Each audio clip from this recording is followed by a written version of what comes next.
Le relève de le débat, souvent controversé, en désaccord ou partisan. Bah, Jules Doran t'a dit que tu comprenais pas bien la question que le gars il était en train de poser en bas, sa préoccupation. Et c'est Serge qui te répond que ce qui fatigue ces messieurs-là, c'est le fait que lui, il traite le gouvernement tel qu'il le traite de dictateur et tout, et qui ne s'est pas encore retrouvé en prison. Et que ces derniers-là vont toujours souffrir de ça. Moi, je voulais lui demander, est-ce que c'est possible de tenir ce qu'il dit là dans un état dictatorial et puis continuer d'être toujours présent pendant des années sans être inquiété? Il va répondre, Serge, il va répondre, mais c'est pas ce... Gaëtan, c'est pas ce que j'ai lu. Hein. Voilà, j'ai lu un truc où je pense que c'était plutôt adressé à moi, enfin, soit à ceux qui gèrent le panel, quoi, c'est-à-dire l'autre ou les modérateurs. Oui, mais lui, il a appelé, lui, il a envoyé la réplique en disant que ces personnes-là souffrent parce que lui, il traite le pouvoir Ouattara de dictatorial et qu'il n'est pas encore allé en prison. Maintenant, s'il dit que c'est normal et qu'il peut tenir ce genre de discours, il me donne le nom d'un autre pays où la dictature est appliquée, là où on tient ce genre de discours que lui il tient là, et puis il continue de dormir chez lui. Non, parfait, ouais, ça va. Oui, cette dictature s'appelle la Côte d'Ivoire. Tu veux quel autre exemple? Ça s'appelle la Côte d'Ivoire. Ah, donc on a une dictature unique en notre genre, c'est tout. Voilà, bon, la réponse me suffit, je peux descendre. Je ne sais pas si c'est unique dans son genre. Tout ce que je sais, c'est que toute dictature est une singularité. Il n'y a pas deux dictatures qui se ressemblent. La Côte d'Ivoire, dans son mode dictatorial, là, est aussi une singularité. Voilà. Je veux dire, la dictature hitlérienne n'est pas la même chose que la dictature stalinienne, qui n'est pas la même chose que la dictature de Pinochet, qui n'est pas la même dictature que celle de, comment il s'appelle, Blaise Compaoré. Donc pourquoi tu veux que la dictature ivoirienne soit semblable à toutes les autres? Non, une dictature c'est en fonction de son contexte, des conditions objectives, voilà, qui sont là au moment où elle existe. Voilà, donc je sais pas. Non mais c'est vrai, ça doit pas être un ping-pong entre nous, mais tu n'as rien dit. Toutes les dictatures, non, toutes les dictatures ont quelque chose en commun. Toutes les dictatures ont quelque chose en commun. Toutes les dictatures ont quoi en commun? La critique. Quoi en commun? La critique. Il n'y a pas une dictature qui accepte la critique. Il n'y a pas une dictature qui accepte les offenses. Il n'y a pas une dictature, il n'y a pas une dictature qui accepte de se faire appeler dictature. Là, tu es d'accord avec moi. Quelle dictature, toi, tu as vu qu'on n'a pas critiqué? Quelle dictature? Cite-moi une seule qu'on n'a pas critiqué. Non, c'est ce que je vais te dire maintenant. C'est la question que je t'ai envoyée. Je ne connais pas une dictature là où on critique et puis on dort dans le même pays là. Tu ne connais pas une dictature. Et dormir dans le même pays pendant des années. Ok, d'accord. Voilà. Toi, ton problème, donc, ce n'est pas de critiquer la dictature. Donc, tout le monde peut critiquer la dictature. Mais ton problème, c'est de critiquer la dictature et d'y résider. Oui, sinon la Corée du Nord est critiquée. Hein?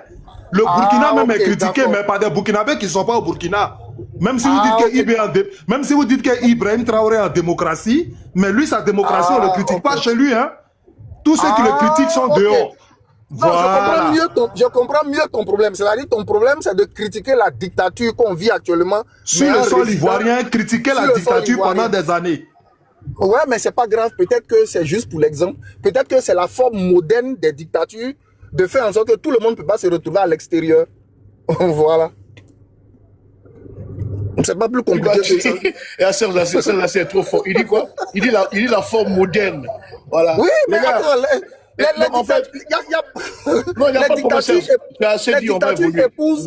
dictatures épousent des formes mutantes. Ok, s'adaptent. Arigol, merci, Arigol. Merci beaucoup, Arigol.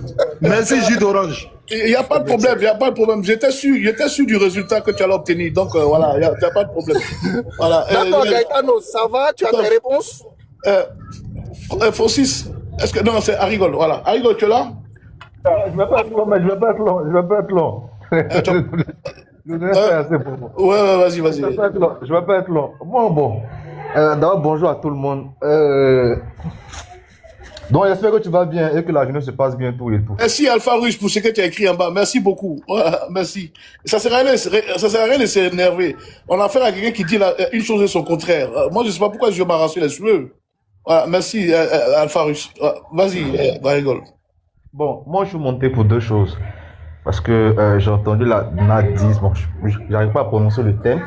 Et puis, les questions, ou bien les interrogations, ou bien les inquiétudes, je vais dire ça comme ça, que Alpha Russe avait à notre égard, quant à nos participations aux futures échéances électorales. Il voulait savoir notre candidat putatif par rapport à 2030. C'est pour ça que je suis monté. Donc, moi, le truc de la NADIS, bon, j'ai du mal à prononcer le truc. Bon, le fait que le parti soit en gros dans les mains de Nadi Bamba, voilà, pour dire comme ça. Bon, ça revient toujours, hein. Généralement ça m'énerve parce que je connais des gens, les gens du PPAC, je connais beaucoup de personnes et qui ont occupé des postes importants. Donc quand je vois que toutes leurs compétences et leur savoir-faire, leur légitimité politique est réduite au fait qu'ils seraient gouvernés par, ils seraient dirigés par Madame Nadi Bamba, du simple fait qu'elle est épouse du président Gbagbo. Ça traduit le fait de dire que le président Gbagbo n'a pas d'autorité. En fait, c'est ça qui est sous-jacent. C'est pourquoi ça m'énerverait. Mais bon, ces gens-là ont bien vu ce qui s'est passé. On a nommé un commando de 5 personnes qui ont tous des pouvoirs délégués. Ils ne sachent pas que ces gens-là ne sont pas compétents. Là-dedans, il y a des anciens ambassadeurs, il y a des anciens ministres. Il y a des gens qui ont occupé des postes de responsabilité en Côte d'Ivoire ici. Il y a des gens qui, dans leur région, sont de très hauts cadres. Voilà. Donc, que j'entends des gens ramener ça seul à Nadi Bamba. La dame, elle a beaucoup de mérite, beaucoup de raison. Parce que tout ce qu'on dit sur elle, si elle voulait réagir à tout moment, ça allait être chaud. Je salue vraiment son sang-froid. Notre parti se réorganise. Et j'ai entendu aussi que Monsieur Demba Traoré, l'homme qui a juré sur le Coran, tout et tout, je vais préciser ce qu'il a dit. Il n'a pas juré sur le Coran pour dire que Blé Goudé se mettait à genoux ou pas. C'était pas ça son propos. Blé Goudé a évoqué un épisode où on lui donnait transport, je sais pas, un truc comme ça, transport pour aller à la CPI. C'est de ça que M. Demba Traoré a parlé. Vous pouvez aller réécouter l'interview encore. Donc, il faut préciser les choses. C'est pour ça qu'il a dit que là, j'étais là, ce qui a été dit sur ce plateau, c'est pas ce qui a été fait parce que j'étais témoin populaire. C'est ça que le monsieur est venu défendre. Il n'a aucunement parlé de ce qui s'est passé à Abidjan où Blé Goudé se serait mis à genoux devant ce Guillaume pour demander pardon. Parce que faire un truc comme ça, c'est sortir le truc de son contexte. Il n'a jamais dit ça. Je vais restituer ça parce que c'est très important. Maintenant, les inquiétudes de M. Alpha Russe quant à notre participation aux échéances de 2028.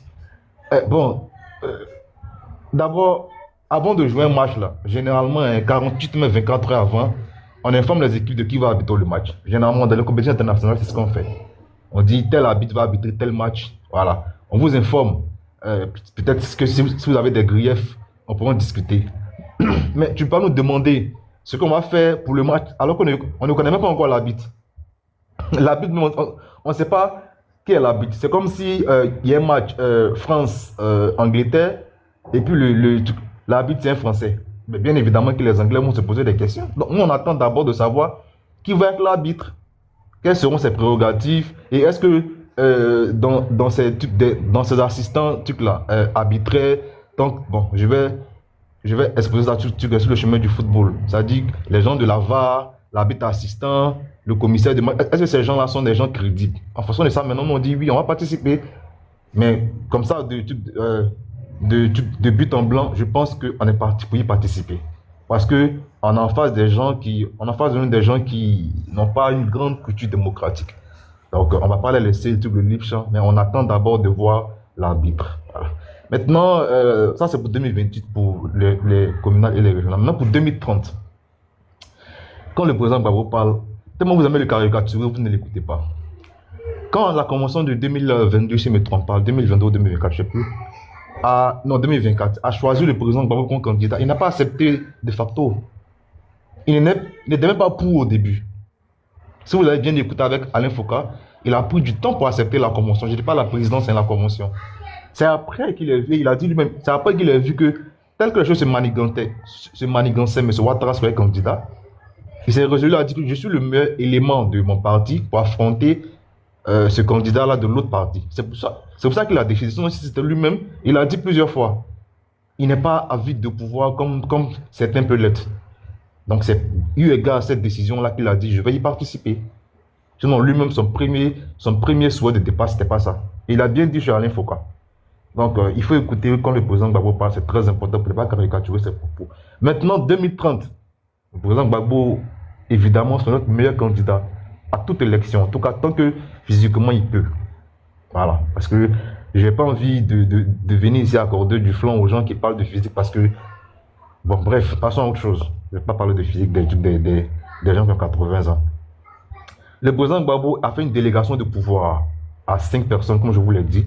Donc, il est en train de tout doucement déléguer ses pouvoirs. Et peut-être que vous ne savez rien. Peut-être qu'à la convention qui va avoir lieu peut-être en 2029 ou en 2028, le parti va choisir un autre candidat. Mais ça, ce sera encore une fois quand on... Ça veut dire que si en 2028, si d'ici 2029, vous n'avez pas changé la constitution pour faire en sorte que M. Ouattara participe à un 5e mandat, là, on se dira que, OK, on peut choisir une autre personne. Le parti va viser. Mais j'ai entendu un parallèle qui s'est fait pour dire que les gens ont demandé pardon à M. Ouattara d'être candidat. Ça, je ne comprends pas. C'est-à-dire que au RHDP, là, c'est un club bon, un parti privé. Si vous voulez que M. Ouattara soit votre président, vous avez tout à fait le droit. Mais vous ne pouvez pas lui demander. Rigole, ne me fais pas ça, s'il te plaît. Les gens demandent pardon. Rigole. Vas-y. Je finis. Voilà, non, je finis. Vous ne pouvez pas lui dire, lui demander, je sais pas, vous le supplier d'être le candidat à l'élection présidentielle en Côte d'Ivoire ad vitam aeternam. Parce que les candidats, comment on appelle ça? Les mandats en Côte d'Ivoire ne sont pas illimités. Je ne sais pas comment c'est au RHDP, mais en Côte d'Ivoire, là, c'est 2 mandats et normalement tu dois partir. Donc, je n'ai pas compris le parallèle qui a été fait. Le président Gbagbo avait pleinement le droit de se présenter. Si vous n'avez pas mis des activités juridiques pour les cadrer, comme vous avez fait pour Tiam. Donc voilà, c'est ce que je pouvais répondre au tout. Et puis, je tiens à dire bravo au dernier CRC la dernière fois. Quand on lui a demandé s'il répond oui, je descends du panel.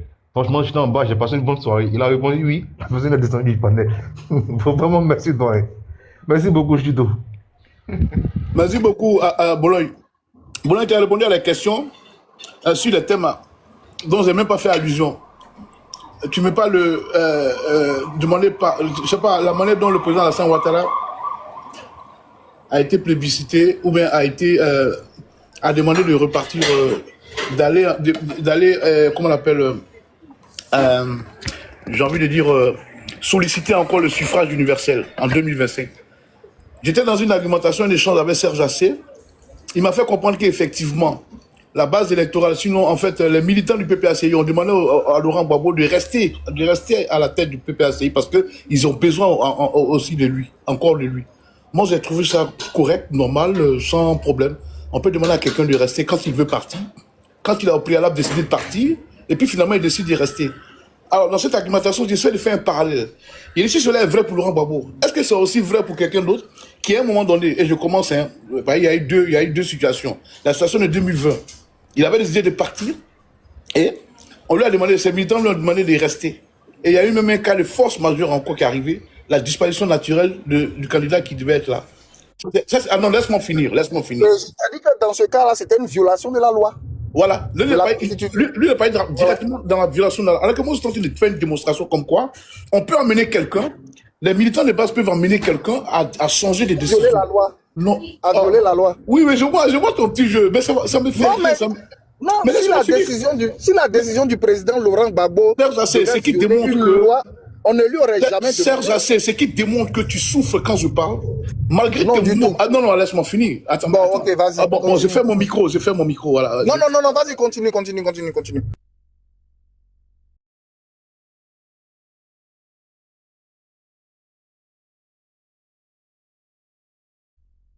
Veiller la loi. Et quand tu le fais avec un accent aussi appuyé, ça ne me dit absolument rien. Parce qu'au bout du bout, la réalité, c'est que tu vis et tu prospères dans ce pays. Moi, ça ne me dit rien. Moi, c'est que je suis... Attends, laisse-moi finir. La dictature en Côte d'Ivoire. Oui, mais c'est vrai. Moi, ça ne me dit rien. Tu me fais trop d'honneur. Ouais, bien sûr. Hein? C'est la dictature, c'est quoi? Alors que tu vis et tu prospères dans ce pays. Ceux qui sont en train de s'arracher les cheveux en bas là, moi, vous me faites rire, quoi. Serge Assé ne va pas changer. Et c'est pas parce qu'il dit ça que la Côte d'Ivoire est comme ça. Point barre. Point barre. Donc, Harry Gold, voici pourquoi est-ce qu'à un moment donné, j'ai parlé aussi de 2025, où au stade des BNP, les militants du RHDP ont demandé au président Alassane Ouattara comment on appelle, de postuler encore une fois. Ce jour, il a promis de ne pas, il a dit non, qu'il ne peut pas les répondre parce que il va leur parler prochainement. Et tu as suivi comment ça a suivi, il a parlé, quelques jours après, il a dit effectivement que il a appelé les gens qui y restaient. Donc oui, j'étais en train de non seulement créditer le caractère, comment on appelle, normal de ce que Serge Assé a dit là, que les militants du RHDP ont demandé à Laurent Gbagbo de rester. J'apporte du crédit à ça, c'est normal, on peut dire à quelqu'un de rester, dès qu'il a dit qu'il parte à l'avant, de rester. Mais quand le voisin fait ça, il faut pas devenir fou. Alors moi je parle de cette même expérience. Serge Assé veut forcément me tirer dans l'affaire de violation des textes et autres. Ça c'est un autre débat, on y reviendra. Et quelle que soit l'issue de la discussion que tu vas avoir avec moi, Alassane Ouattara est toujours président de Côte d'Ivoire. Les élections ont eu lieu. Rien ne changera. Est-ce que tu comprends un peu? Serge Assé, tu as fait allusion à un moment, je ne sais pas si tu pouvais ironiser un peu. Ah, si jamais la Constitution ne change pas et que l'autre... Moi, mais je souhaite, je dis de toutes mes prières que la Constitution change encore, afin que le président Alassane Ouattara puisse se présenter en 2030. Ça, c'est mon souhait, hein, ça, c'est moi. Harry Gold. Pour pousser le vice plus loin, parce que tu en as fait allusion là tout à l'heure en parlant. C'est bon? Voilà, donc c'est fini. Francis, vas-y. Bien. Il y a ma motion. La Côte d'Ivoire profonde. Oh, je pas vu. Francis. Je voudrais dire merci. C'est bon, vous laissez parler. Je voudrais dire merci à mon jeune frère Serge Assé. Vous voyez? Voilà un citoyen plein. Jus d'orange. Est-ce que tu aimes la Côte d'Ivoire? Est-ce que tu aimes les Ivoiriens que nous sommes? Que nous, militants du RHDP, on demande à M. Ouattara d'être candidat encore. Waouh!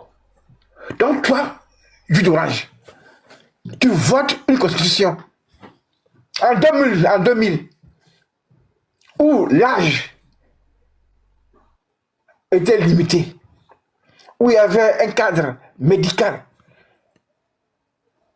et où il y avait le nombre de limitations d'âge, le nombre de limitations de mandats, que nous tous on a voté. En 2016, M. Ouattara et le RHDP se permettent de changer la constitution ivoirienne. Ils ont abrogé l'âge limite, le médical, et ils laissent la limitation et le mandat. Alors que M. Ouattara et vous, membres du RHDP, vous avez l'ambition de voir M. Ouattara être candidat. Pourquoi donc vous n'avez pas abrogé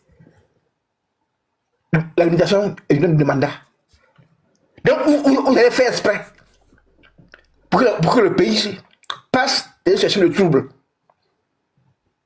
Mais vous, le RHDP, vous allez répondre toujours un jour devant la Côte d'Ivoire. Parce que vous avez fait exprès pour que les Ivoiriens perdent la vie. Waouh! Je dis que mon vœu le plus cher, c'est qu'on change la constitution ivoirienne pour que M. Ouattara soit candidat à vie. Voyez-vous, comment vous moquez de vous-même? Et c'est ça, vous dites que vous êtes des Ivoiriens qui aimaient la Côte d'Ivoire. En 2016, on a dit, il y avait un ticket. Le président et le vice-président qui doivent être élus. Oui ou non? Pourquoi est-ce qu'après ça, on nous dit, on change encore pour dire que le président est élu et il va nommer le vice-président en accord avec l'Assemblée nationale? Ça, Jus d'orange est d'accord avec. Et on change une question comme on porte une chemise. Après, on va transpirer. Dans le desk, sans tellement que tu es obligé de changer et la chemise. Vous le prenez pour qui? Vous le prenez pour qui? Et quand on dit ça, on dit oui, M. Kakou est né. M. Kakou est fou. Parce que il a eu un accident vasculaire cérébral. Et de ça qui a vous dit, hein? J'ai passé un diplôme après mon AVC. J'ai passé un permis de conduire ici en France avec un véhicule adapté. Quand je demande, tu ne peux pas faire ça. Tu ne peux pas faire ça. Donc, je suis quelqu'un, même les blancs qui sont ici, là, quand ils me voient, ils disent, ah, M. Kakou, vous êtes un homme. Malgré ça, aujourd'hui, j'ai fini. La logique vient là, je vais commencer à travailler en tant qu'entrepreneur. Dans un cadre financier. Fin de ce mois-là, je commence. Je suis sorti de l'handicap et je vais être entrepreneur ici en France, étant ivoirien. Étant ivoirien. Je n'ai pas demandé à être français. Parce que la Côte d'Ivoire, mon pays, on m'a vu naître. C'est ça. Je ne parle pas à la française d'un pays pour profiter du pays. Et c'est ce que vous faites aujourd'hui en Côte d'Ivoire. Et quand on vous le dit, vous n'êtes pas capable de connaître ça. Hier, je me demandais pourquoi est-ce que je n'arrive pas à dire que Madame Kré Camara est ivoirienne. Toi, tu m'as imposé de les connaître. Est-ce que je suis le père et la mère de Madame Camara? C'est eux qui peuvent lui imposer ça. Donc, il faut me respecter, hein, les jus d'orange. Et la Côte d'Ivoire doit être respectée. Vous supprimez la CI sans raison aucune. Parce que vous voulez empêcher les Ivoiriens d'être sur la liste électorale. Pourquoi faire ça? Et la structure est suspendue à vos bons vouloirs. Et ça vous dit que vous faites la politique. Non. Hein. Vous faites la sorcellerie pure. Vous ne faites pas la politique. Hein. Et c'est vrai que je suis dur avec vous parce que vous faites exprès pour que ce pays sombre. Et avant-hier, en région entière, des dozens vont mettre la vie des Ivoiriens de cette région en mal. Et vous, l'enfant du Nord, vous êtes d'accord avec. Je tiens à vous dire, rappelez vos dozens dans vos régions. Rappelez vos dozens dans votre région. Chaque région a ses chasseurs. On appelle ça le respect vrai de l'autre. Et quand on dit ça, on dit oui, M. Kakou est xénophobe. Nous, on vous permet d'être chez nous, d'y travailler. On vous donne des terres. On va vous manger. Et c'est nous là, vous traitez de xénophobe. Pourquoi? Parce que vous voulez vous imposer. Vous voulez vous imposer à nous. Et bien on le voit. On le voit. Quand les camarades va dire, il n'y a plus de Sonofo, il n'y a plus de Baoulé, il n'y a plus d'Agni, on est seulement ivoirien. Ça veut dire quoi? Ça veut dire quoi? Et vous là, vous pensez que nous, on va être d'accord avec ça parce que on doit avoir peur de vous. Je tiens à dire à tous les Ivoiriens de Côte d'Ivoire, à tous les Ivoiriens, vous avez l'article 2, l'article 3, l'article 4 et l'article 5 que vous pouvez évoquer quand les forces de l'ordre sont à vos domiciles. Parce que... Qui a donné 1 heure à Francis? Il va penser qu'il a 1 heure vraiment. Ah ok, je vous ai enlevé. Francis, pardon, excuse-moi, pardon. Pardon. Donc, vous pouvez évoquer ça devant les forces de l'ordre. Et ils ne peuvent pas vous toucher. Vous l'évoquez. L'article 2, 3, 4 et 5. Ils ont fait exprès pour pouvoir les disperser. Aux États-Unis, il y a le premier amendement qui permet aux Américains d'être protégés de toute violation et de l'intimité.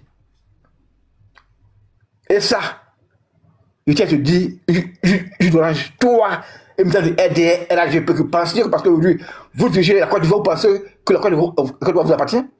Francis, il faut respecter le thème. Il y a un thème qui est là, il faut parler du sujet. Tu ne parles pas du sujet.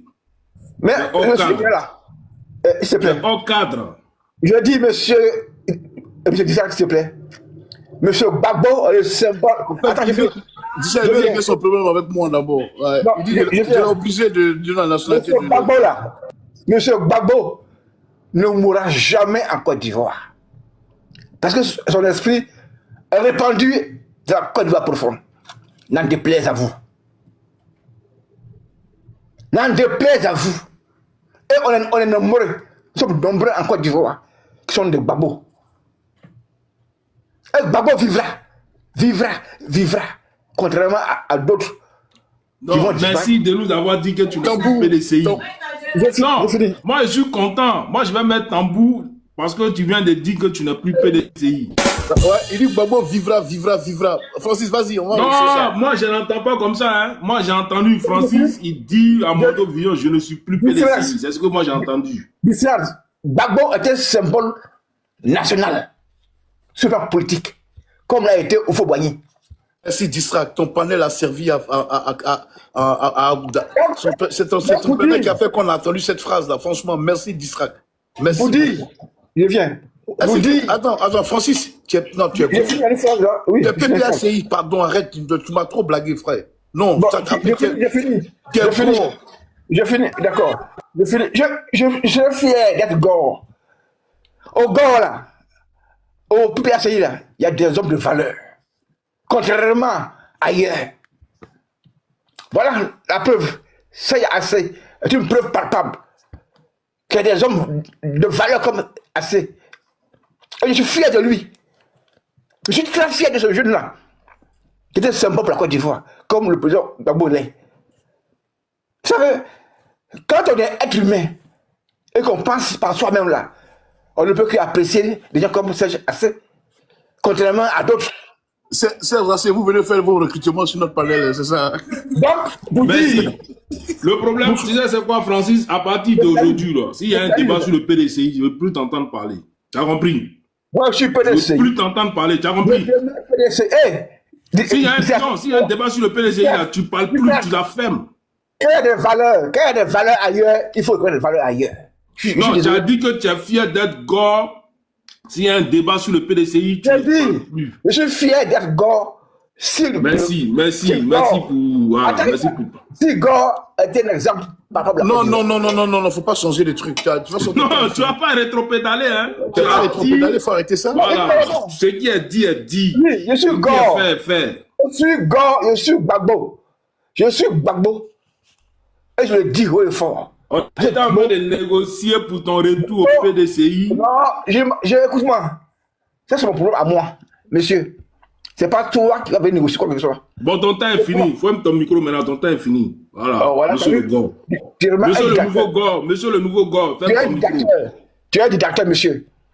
Tu es un dictateur. Et c'est gravissime pour toi. Ok, merci, Francis. Merci. On va évoluer. Oui, la maman, Reina, quand tu as écrit, j'ai envoyé direct, j'ai partagé, c'est bien tombé, j'ai partagé direct à Kaza. Je fais appel à Kaza, ouais, je lui ai fait un partage. Il va venir. Merci beaucoup, Francis, pour ton temps de parole. Cédric, vas-y. Hein.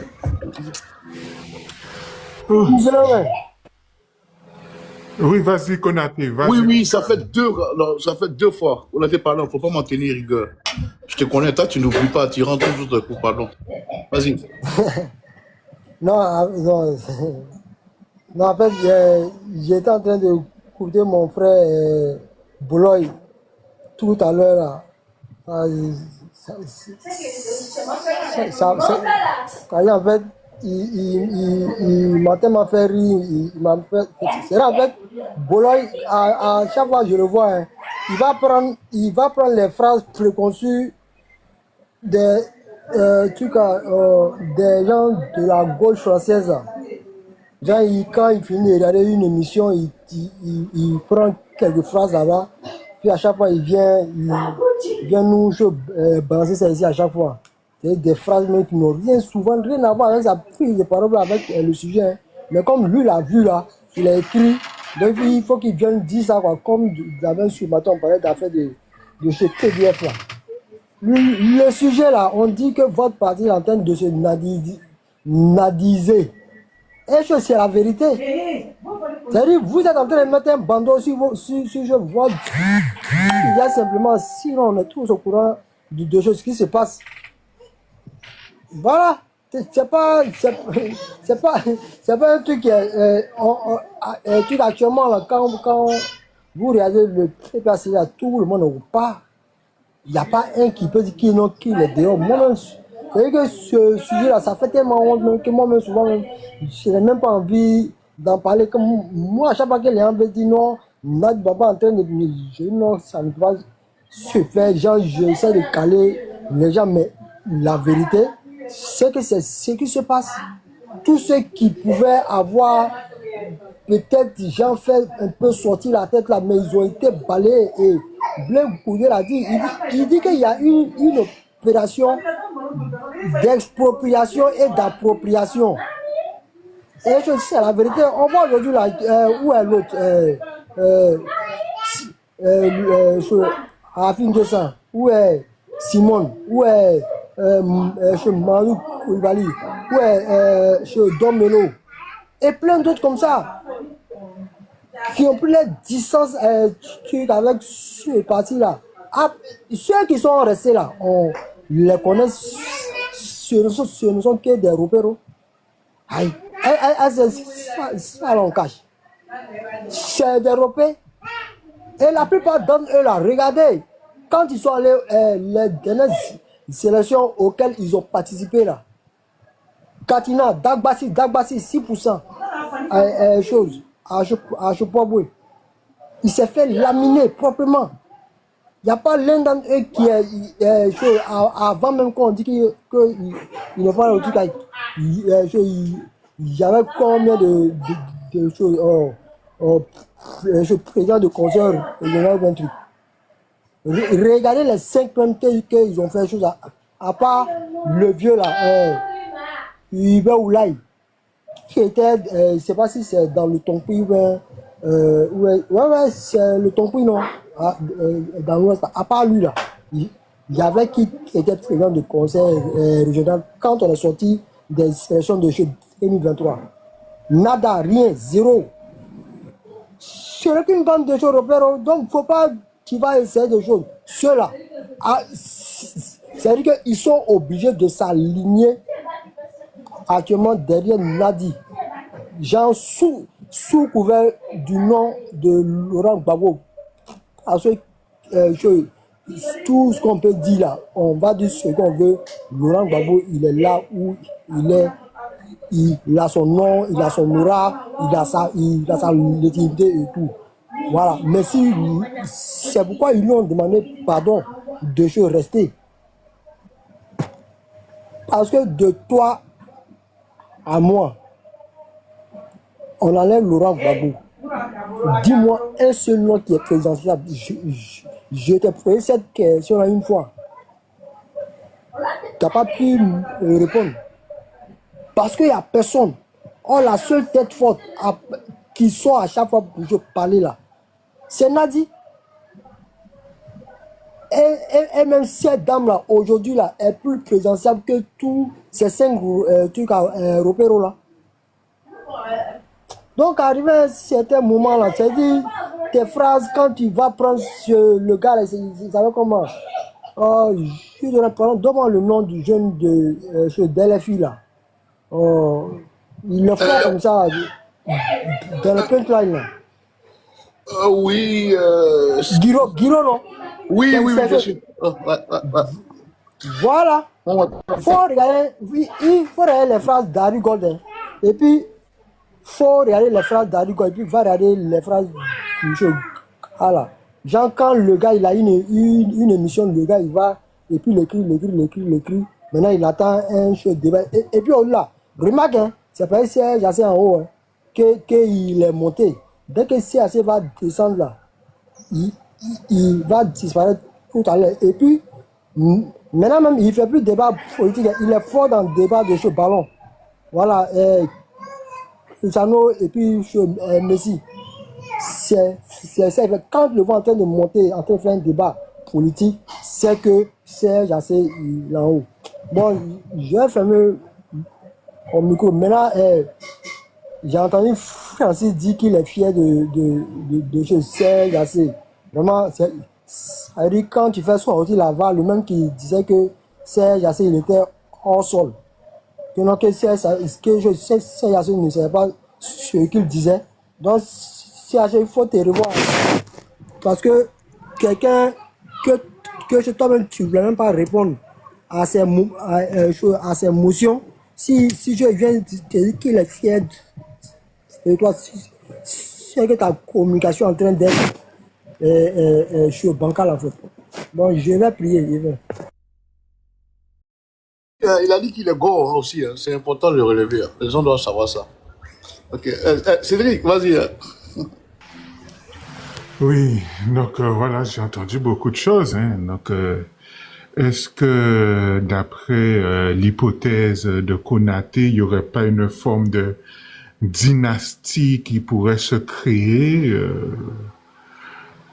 C'est à voir. Parce que bon, j'ai cru entendre, j'ai suivi ce reportage où il disait qu'il était fatigué, qu'il aspirait à s'occuper de ses enfants et qu'il lui-même, il n'était pas motivé hein, pour prendre le parti. Bien que j'ai entendu des gens, même sur ce panel, lorsqu'on leur a demandé qui voyez-vous le président de la République, ils ont dit Monsieur Laurent Gbagbo. Et aujourd'hui, on reconnaît qu'il peut être fatigué en vue des échéances. Donc voilà, je pense que si au terme de 3 ans... Pardon, Cédric, une dynastie, c'est-à-dire qui dans l'appareil serait parenté au président Laurent Gbagbo pour faire cette dynastie-là? Mais une dynastie aussi, c'est un couple. Une dynastie, ça vient d'un couple en premier lieu. Là. Ok, d'accord. Ok, j'avais vraiment pas compris. Mais bon, ok, ça va. Oui, donc voilà, c'est une forme d'héritage en quelque part. Donc que ce soit madame ou je suis sûr que si ça aurait été le cas inverse, ça aurait été dit. Donc moi je me dis s'il est fatigué à l'horizon 3 ans, voilà, il aurait pu être président d'honneur et puis voilà, j'ai entendu aussi qu'il est resté pour redynamiser le parti. Donc bon, je me pose des questions aujourd'hui. Si c'est pour le redynamiser en échéance 1 an, tous les 1 an, bon, ça, j'y crois pas trop. J'adore la cohérence, mais des fois, je la vois pas. J'ai entendu aussi quelqu'un parler de football. Moi, je suis pour aucun parti, hein, mais bon, j'aime la cohérence. On dit lorsqu'on va en match, on attend de voir quel est l'arbitre. Moi, je pense lorsqu'il y a un classico, un grand événement, que ce soit mondial, européen, peu importe, on s'en fout de savoir qui est l'arbitre, qui sera le juge de touche. On s'attend à jouer un match contre l'équipe adverse et en espérant surtout gagner. On va pas pour perdre. Donc, la théorie qui vient du football, là, j'ai pas trop compris. Je voulais revenir aussi sur les propos de dictature. Donc, toutes les dictatures sont les mêmes, on les a citées. Donc, cela veut-il dire à demi-mot que malgré qu'il y a eu un rétropédalage de dire qu'il y a des nuances, c'est moderne, est-ce qu'aujourd'hui le parti la gouvernance actuelle dirigée par Alassane Ouattara est hitlérienne? Bon, j'ai cru entendre qu'à un certain moment on était revenu sur ces propos, on restait au stade de dictature. Et aujourd'hui, j'entends que toutes les dictatures, il n'y a pas de différence, toutes les dictatures sont uniques. Donc, je voulais réavoir des précisions dessus. Et concernant la Constitution, donc, si j'écoute aussi les propos, vaut mieux déchirer cette Constitution et ne pas faire usage lorsqu'on dit que, bon, j'utilise mon droit qui est établi par la Constitution. Si on dit après qu'elle a été manipulée, elle a été transformée, elle a été VOL, donc cette constitution n'a plus lieu d'être et vaut mieux pas l'utiliser du tout que de prendre des bouts de partie qui plaisent et d'autres bouts qui ne plaisent pas. Après, je pense que sincèrement, le président, il a utilisé la constitution comme il était permis de le faire. Après, ça peut déplaire, ne pas déplaire. Selon moi, faut mettre ça derrière soi parce que bon, les électeurs, il y a quand même pas mal de millions d'Ivoiriens. Hein. Ils ont sanctionné les élections par des votes, à moins que bon, ils aient ce pouvoir de manipuler plus de 30 millions d'Ivoiriens. Donc, c'est en cela aussi que je m'interroge. Et concernant la police, ma question était en bas. Peut-elle défoncer une porte ouverte? Donc, c'est là aussi mon interrogation, à savoir si les autorités ou quelqu'un de tout bord, moi c'est mon interprétation aussi, peut défoncer une porte ouverte. Donc, voilà. J'ai entendu aussi Monsieur Francis Menda qui veut se lancer dans les finances. Ben très bien, très bien. Bon, si c'est sa passion, passée et future, ben qu'il le fasse.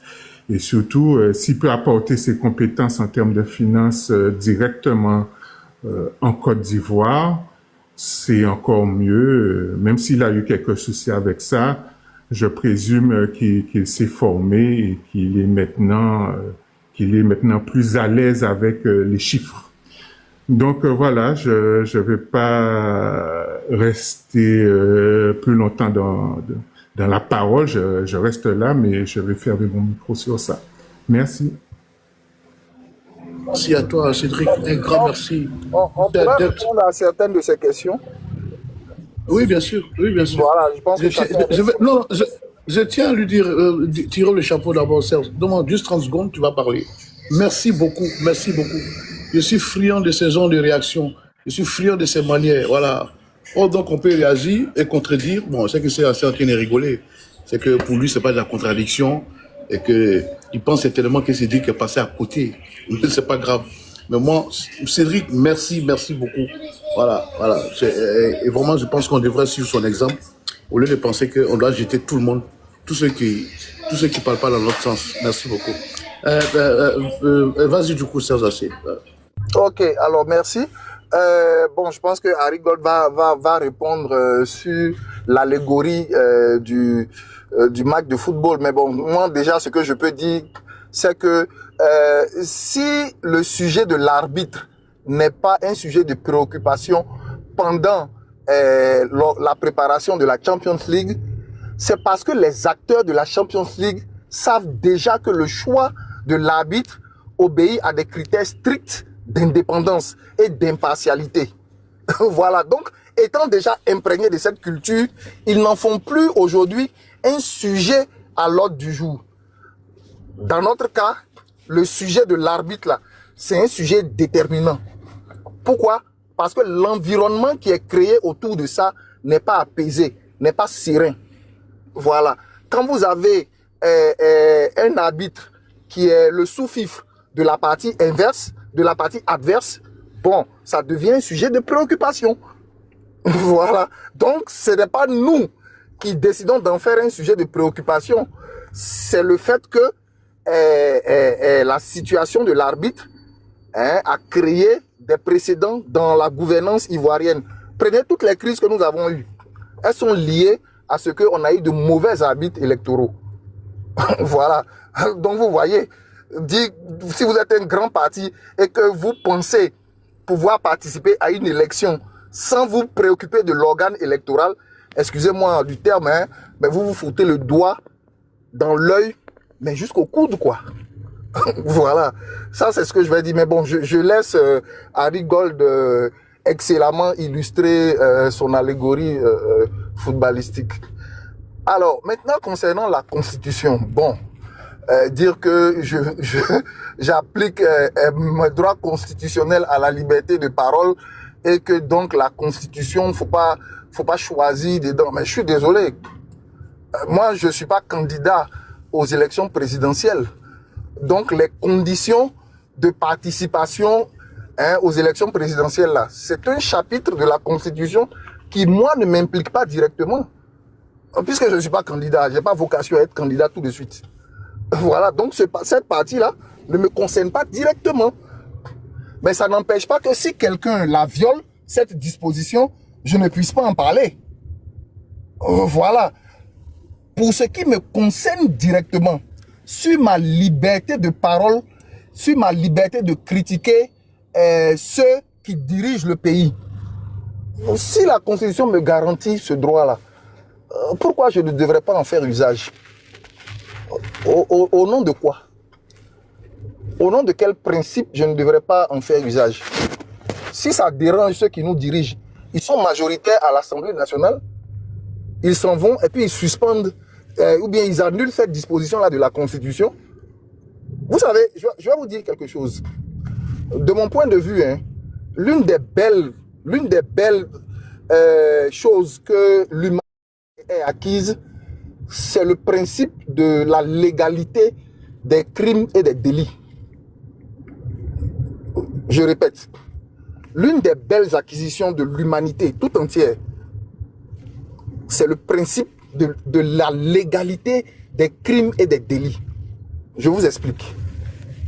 On dit, pour accuser quelqu'un d'un crime ou bien d'un délit, il faut qu'au préalable, on ait dit telle et telle chose sont des crimes, telle et telle chose sont des délits, ou même des contraventions. Voilà. C'est ça qu'on appelle le principe de la légalité des peines. Si vous estimez donc que critiquer la mauvaise gouvernance d'Alassane Ouattara, c'est commettre un crime, vous êtes majoritaire à l'Assemblée nationale. Mettez ça dans les dispositions légales, mettez ça dans le code pénal, que celui qui critique la mauvaise gouvernance du RHDP désormais ira en prison. Et puis on va aviser. Donc vous voyez, je le dis souvent, et puis ça semble, c'est devenu maintenant presque un amusement de le dire. Ce n'est pas le fait que une parole ne plaise pas à vos oreilles là, qui crée l'infraction pénale. Je répète, ce n'est pas parce que quelqu'un dit quelque chose et que ça ne sonne pas bien dans vos oreilles qu'il y a délit ou bien qu'il y a crime. Mais ça là, il va falloir vous en faire.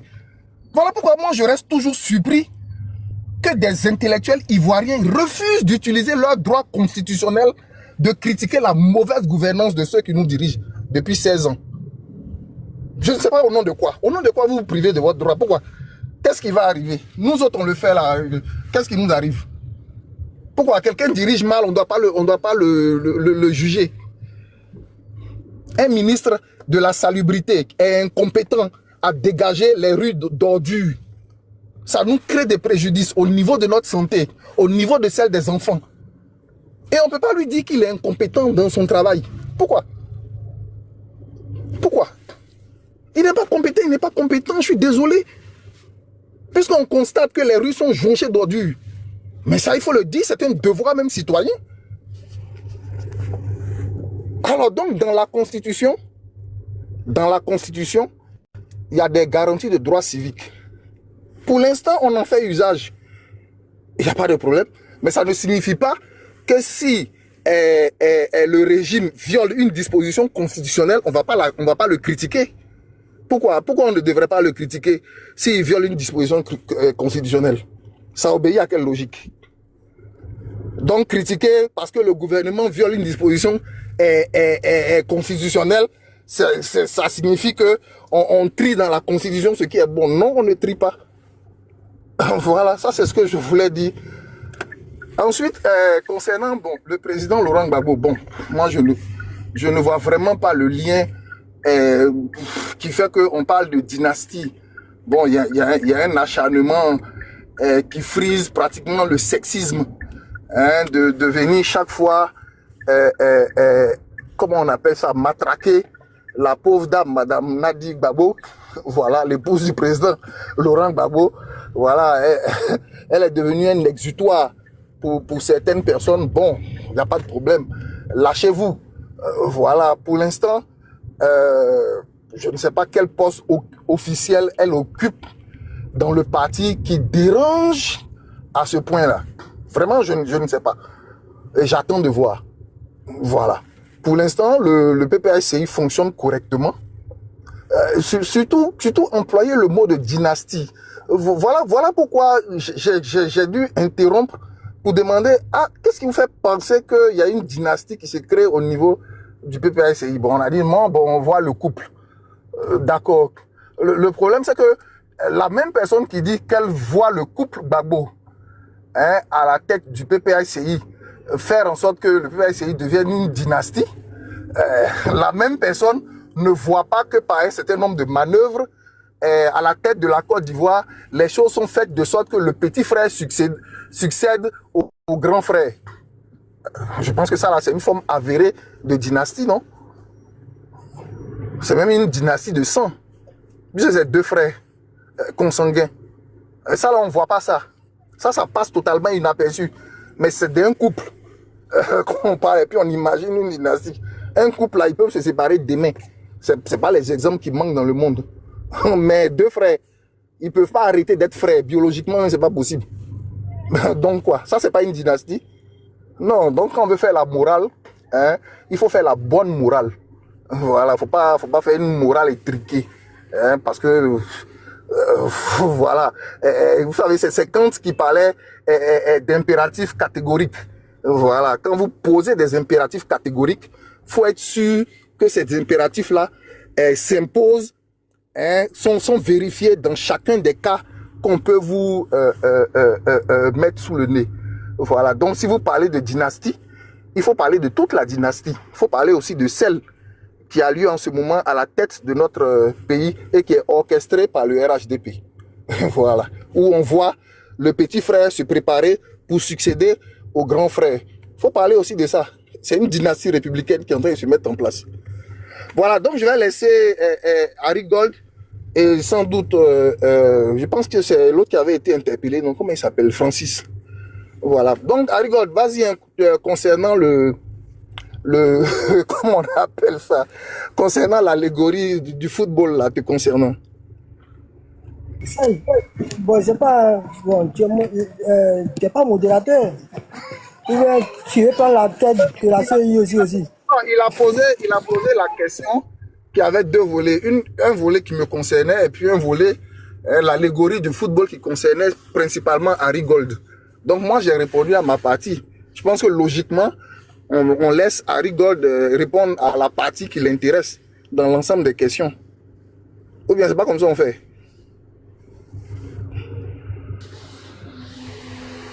Non, c'est top de taquiner un peu. Il n'y a pas de souci. Harry Gold, tu es là?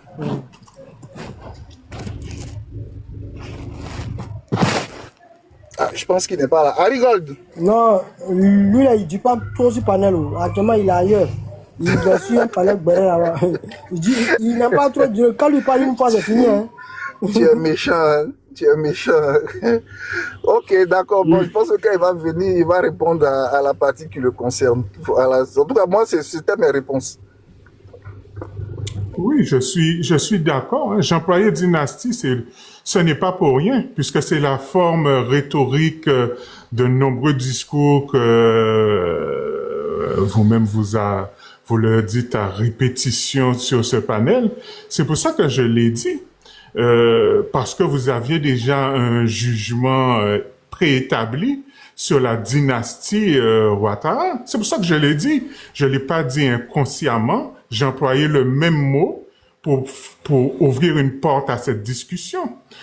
Étant donné que vous avez déjà préjugé d'une dynastie, donc ce n'est pas encore établi, ben je vais dans le même sens que vous pour des choses qui ne sont pas encore établies. Cela étant dit, la seule différence qu'il pourrait y avoir entre les deux dynasties, c'est qu'il y a une qui serait dans la continuité, qui serait pas décidée forcément par le président Ouattara. Ça reste encore à voir.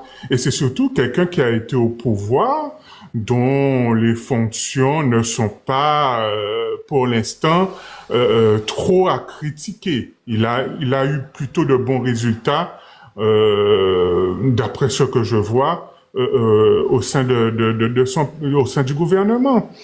Mais de notre côté, l'hypothèse que madame ou un ayant droit vienne prendre la suite, ce serait peut-être voilé.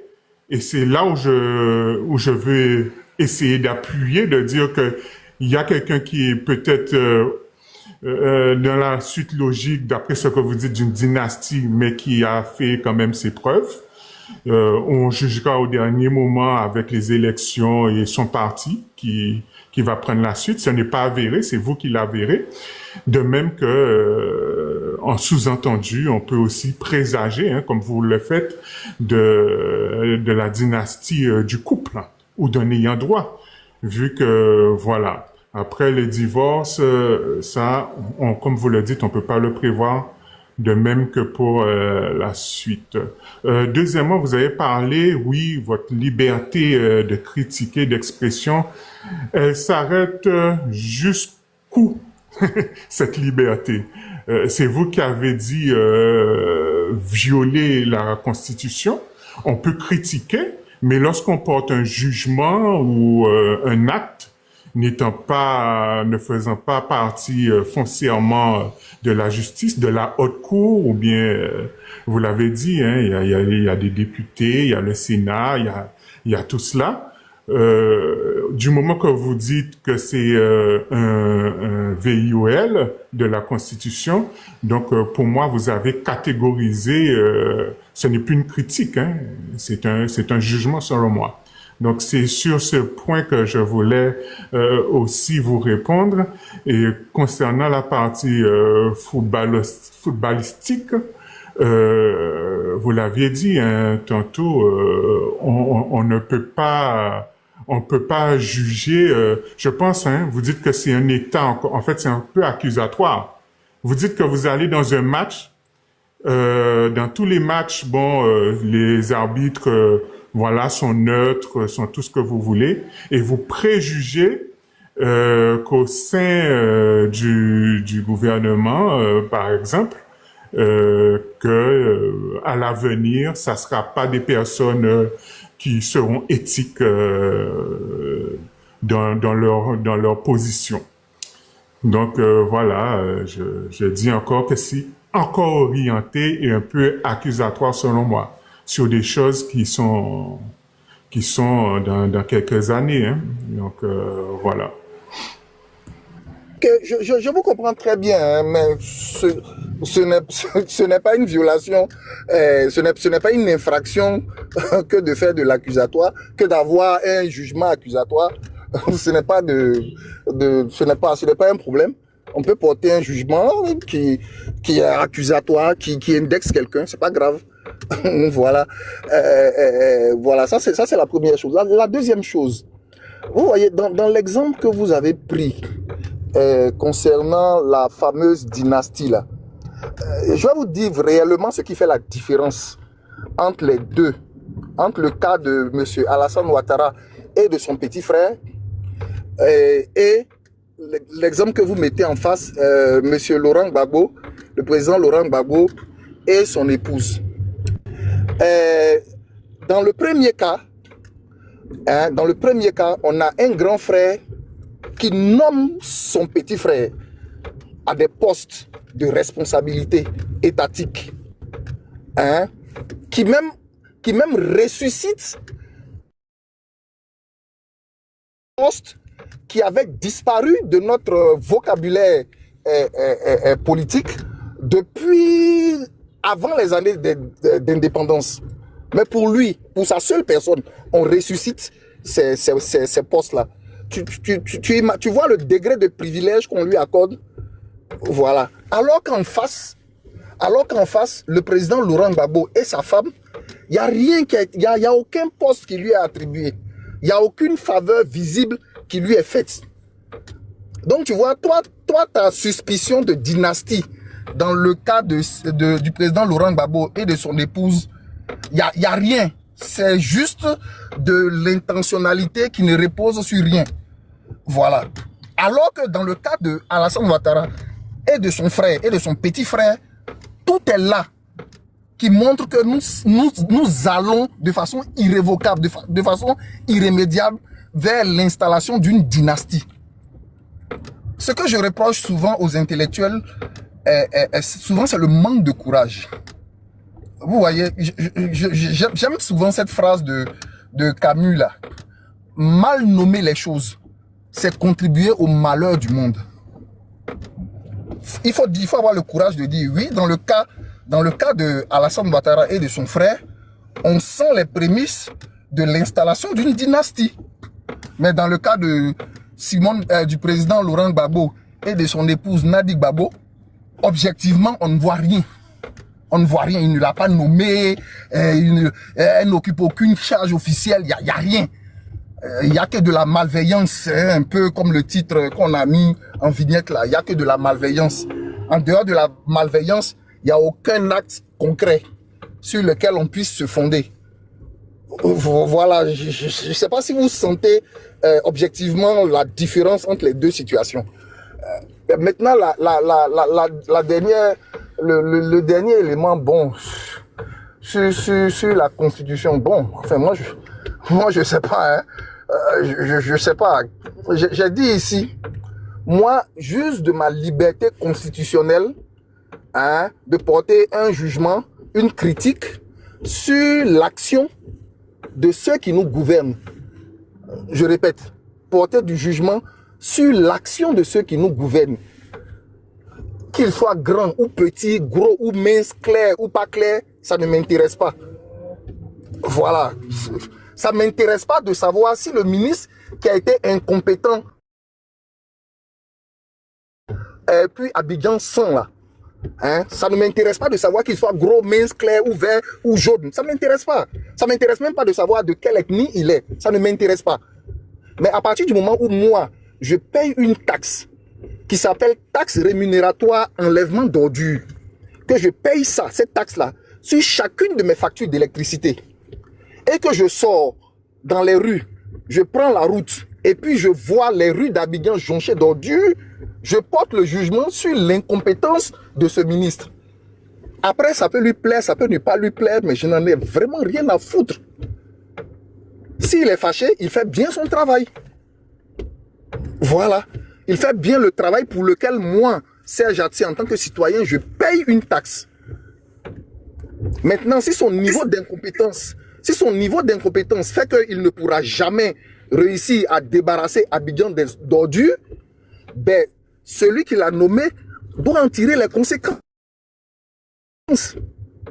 Pourquoi, au nom de quoi, moi, je devrais me priver de cette liberté-là? Au nom de quoi? Dites-moi, au nom de quoi je vais me priver de cette liberté? Pourquoi? Parce que cela ne plairait pas à quelqu'un? Qu'est-ce que j'en ai à foutre que ça plaise à quelqu'un ou pas? Est-ce qu'on me demande mon avis lorsqu'on met la taxe rémunératoire enlèvement d'ordures sur ma facture d'électricité? Est-ce qu'on me demande mon avis? On ne me demande pas mon avis. On décide parce que j'ai voté des représentants qui décident et ce qui décide s'applique à moi.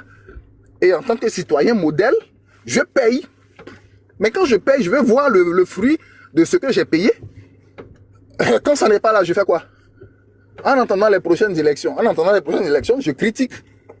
Voilà, c'est pas plus compliqué que ça. Donc je suis toujours étonné que des Ivoiriens, que des citoyens refusent d'user de leur liberté au nom de je sais pas quelle psychose qu'on leur aurait créée. Bon, que quand tu dis qu'un ministre de la salubrité est incompétent à enlever les ordures alors qu'Abidjan pue, bon voilà, ça va faire qu'un procureur va t'appeler ou la PLCC va t'appeler. Pourquoi? C'est moi qui lui ai dit d'être incompétent? C'est moi qui lui ai dit ça? C'est moi qui dirige son département ministériel? C'est moi? C'est pas moi, je suis désolé. Mais je constate les résultats de son incompétence. Voilà, donc au lieu de s'acharner sur moi qui dit qu'il est incompétent, parce que je constate que les rues d'Abidjan sont jonchées d'ordures, il ferait mieux de se remettre au boulot, débarrasser les rues d'Abidjan De sorte que je n'ai plus cet argument-là à la bouche. Voilà. C'est pas plus compliqué que ça. Voilà.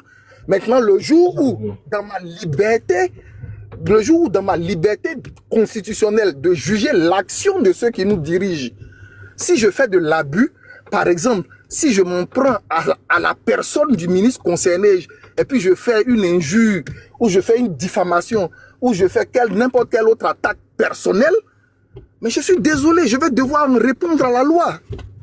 Mais ça n'a même pas besoin d'être dit.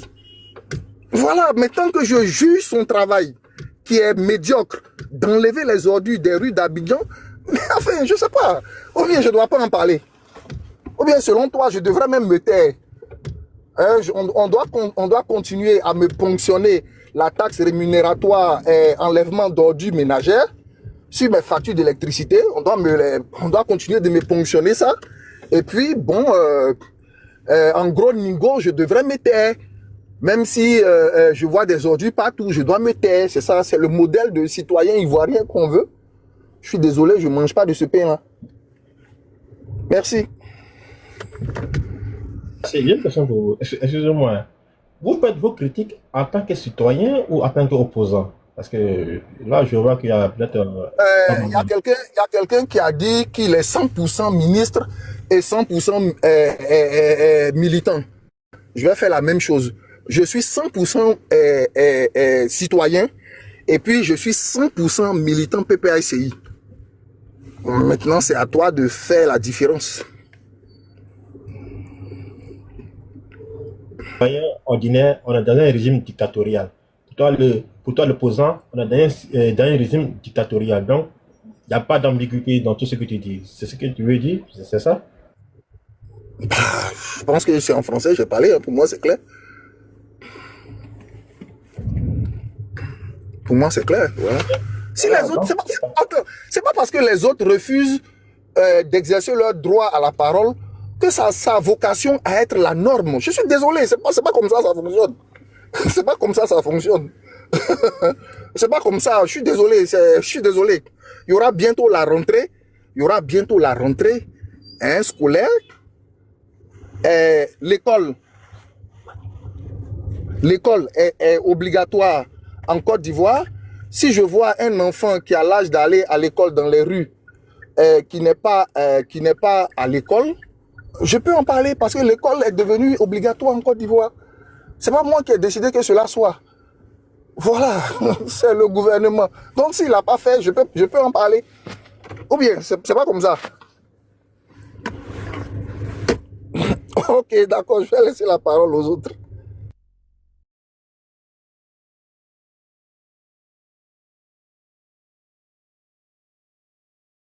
Si je comprends bien, la liberté d'expression existe en tant que citoyen, mais n'existe pas en tant qu'opposant. C'est ça?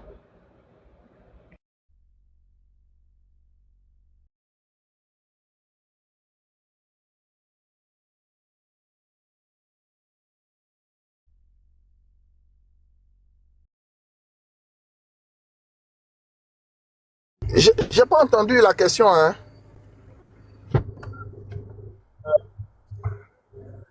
Existe en tant que citoyen, mais n'existe pas en tant que opposant. Ce que vous voulez savoir, quoi. Je dis, moi, Serge Axé, juge de ma liberté constitutionnelle. Moi, c'est moi. Voilà, je ne juge pas pour les autres, je dis moi. Moi, en tout cas, jusqu'à ce qu'on me dise, c'est interdit de critiquer le gouvernement qui peine à débarrasser les rues d'Abidjan d'ordures. Voilà. Donc, moi, juge de ma liberté de critiquer l'action de ceux qui nous gouvernent. Moi, je ne sais pas mon problème de savoir comment ils sont, s'ils sont bleus, s'ils sont verts, s'ils sont marrons, ça m'intéresse peu. Voilà, mais c'est avec mes impôts ce qu'ils réalisent au quotidien, là. Voilà. Comment je juge ça, c'est ce qui m'intéresse. Voilà. Si le carburant a augmenté, hein, et que je juge que l'augmentation là n'est pas justifiée, je parle de ça, je critique. Voilà, parce que c'est de l'argent qui sort de ma poche. Donc, c'est quelque chose, c'est mon pouvoir d'achat qui baisse. Voilà, ou bien je ne devrais pas en parler aussi. Non, j'en parle. Voilà. J'en parle parce que c'est mon pouvoir d'achat qui baisse. Voilà, donc pourquoi je ne devrais pas en parler? Je vais dire non. Donc, je vais regarder si quelqu'un d'autre propose une alternative pour ne pas que mon pouvoir d'achat baisse.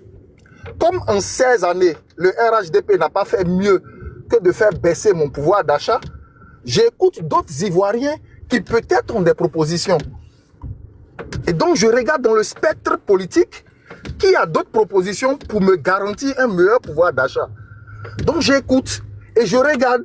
Je vois qu'il y a un parti qui s'appelle PPACI qui dit qu'il a un pacte social. Dans son pacte social, il y a un pilier où il définit des méthodes pour augmenter le pouvoir d'achat. Pour augmenter mon pouvoir d'achat. Je regarde qu'en face, il y a un ministre RHDP, porte-parole du gouvernement, hein, qui vient devant l'aumône Henri faite par les Chinois, qui vient dire que ce parti PPACI là n'est même pas légitime à faire des propositions aux Ivoiriens. Mais moi, je suis choqué en tant que citoyen. Moi, je suis choqué. Mon pouvoir d'achat baisse. Le gouvernement est incompétent à maintenir les prix du carburant à la baisse. Un autre parti dit qu'il peut proposer autre chose. Mais au moins, il ne faut pas venir dire que ce parti-là n'est pas légitime à faire ses propositions. Moi, ça me choque. Mais ça ne vous choque pas? Moi, vous avez le droit de critiquer, mais vous pouvez me donner au moins 3 mesures. 3 mesures, voilà. 4. Voilà, donnez-moi 4 mesures. Donc, dans le principe, déjà, il faut être choqué. Dans le principe, il faut être choqué de ce que le gouvernement diminue notre pouvoir d'achat et un autre parti veut proposer des solutions pour maintenir mon pouvoir d'achat et même l'augmenter, et on puisse dire que non, il n'est même pas légitime pour faire des propositions. De simples propositions. On n'est pas légitime. Donnez-moi 4 mesures.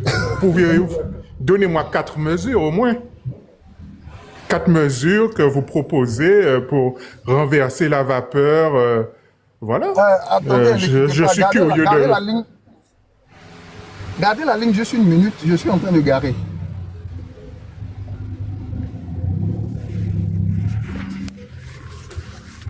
Ok, alors Cédric, tu disais? J'aurais bien aimé entendre au moins 4 mesures qui peuvent aider. Voilà. Voilà, on va toujours retomber sur nos pieds.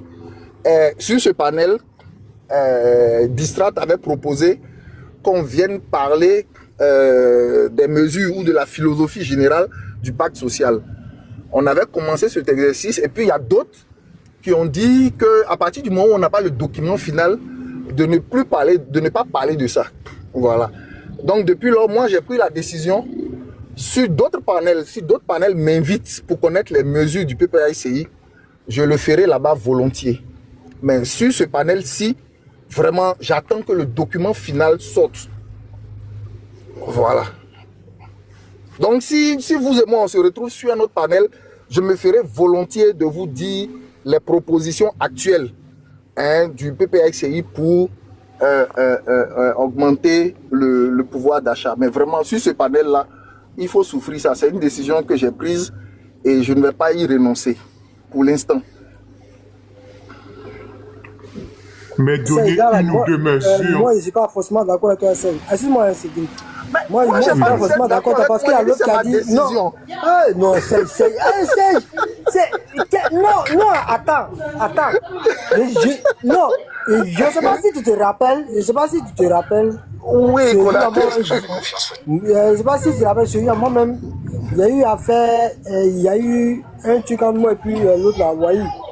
Parce que j'ai dit qu'on aurait bien aimé voir cet exercice parce qu'il était un peu gêné le fait que les gens ont eu à écrire toute une journée et puis n'ont pas pu venir développer.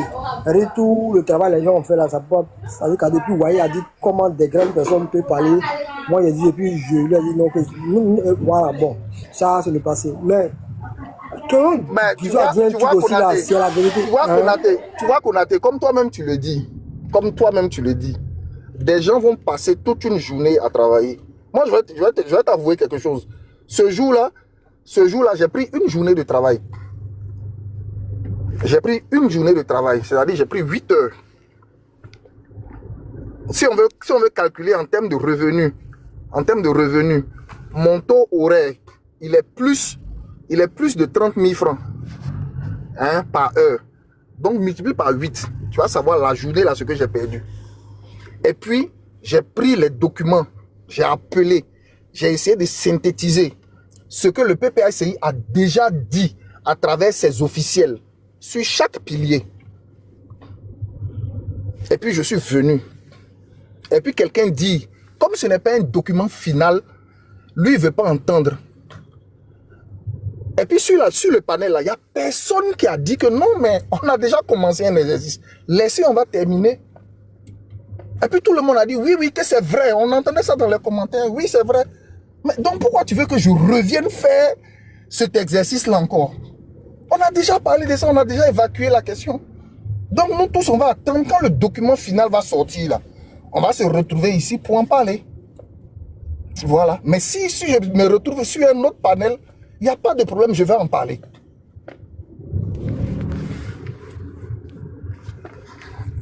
C'est ça qu'il n'y a pas de souci.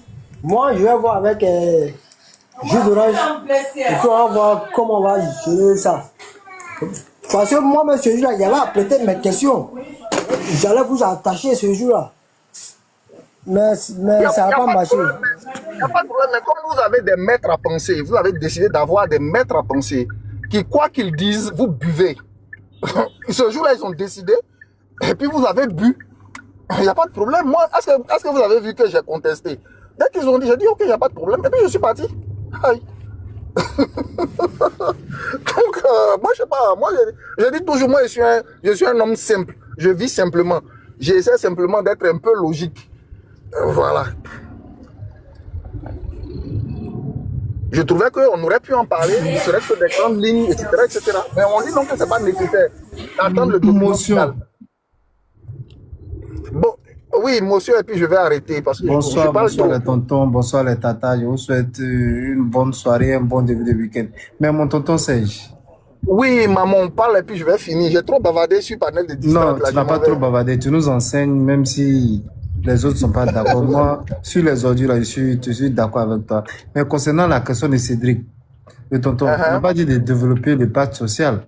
On est juste de répondre à juste à une question, de donner quatre lignes seulement de ce que vous pourrez faire. On n'a pas dit de développer tout le pacte social. Donc, tu peux nous faire ce plaisir-là, cet honneur-là, de nous dire quelques trucs sur la question de tonton Cédric. Voilà. Tu vois, non? Dieu merci, le pacte social, là, le jour où on s'est retrouvé là, c'était la question du pouvoir d'achat qu'on devait aborder. Hein? Ce jour-là, j'ai appelé, je suis passé au parti. J'ai cherché les numéros et autres pour avoir un certain nombre de documents. Et puis j'ai synthétisé. Tu comprends, non? J'ai fait ce travail-là. Par respect pour le panel. Par respect. Il était dit que ce jour-là, je n'ai pas travaillé. Ensuite, j'ai appelé Waï. Et puis on a échangé. Et puis on s'est mis d'accord sur ce qu'on devait dire et où était notre limite de ne pas, pour éviter de dire des choses que le parti n'a pas encore dit. Et puis quand on a fini de préparer ça, c'est à cause de ça que le débat était prévu, je crois, pour 15 heures. Et puis après, on a demandé de reporter ça autour de 17 heures ou quelque chose comme ça. Voilà, parce qu'on était en train de faire le travail de synthétisation là. Voilà. Par respect pour le panel. Parce qu'il y avait déjà eu 3 piliers que les responsables avaient déjà déclinés. Donc il fallait avoir tout ce travail-là et puis faire la synthèse. On a pris notre temps pour faire ça. Lui, il est au Canada. Moi, je suis à Abidjan ici. Il faut trouver un temps avec le décalage horaire où nos deux temps peuvent coordonner, peuvent coïncider et puis on va travailler. On a fait ce travail-là toute une journée. Et puis quelqu'un vient dire que non, à partir du moment où le document final n'est pas sorti, on n'a rien à dire dessus. Et puis vous avez adoubé, sur ce panel-là, vous avez adoubé ça. Maintenant, pourquoi vous voulez que je revienne encore dessus? Je ne peux pas revenir là-dessus. C'est pas possible. Ça, c'est moi ma décision. Je ne peux pas revenir là-dessus. Donc, sur ce panel, vraiment, à faire des textes moi, je veux sociaux. savoir, tu as la On va réponse? attendre le document final. Non, mais tu as la réponse? Comment? Oui, j'ai la réponse. Oui, j'ai la réponse. Si toi et moi, on se croit sur un autre panel, ne t'inquiète pas, je vais décliner ça tranquillement. D'accord. Donc, c'est-à-dire que ce panel est un panel dictatorial alors. Parce que tu dis que les gens sont les bénis, oui.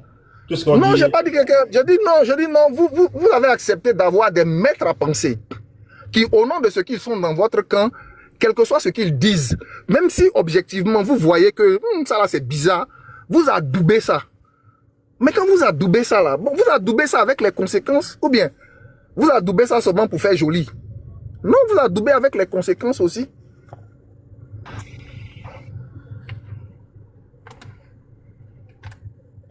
C'est bon?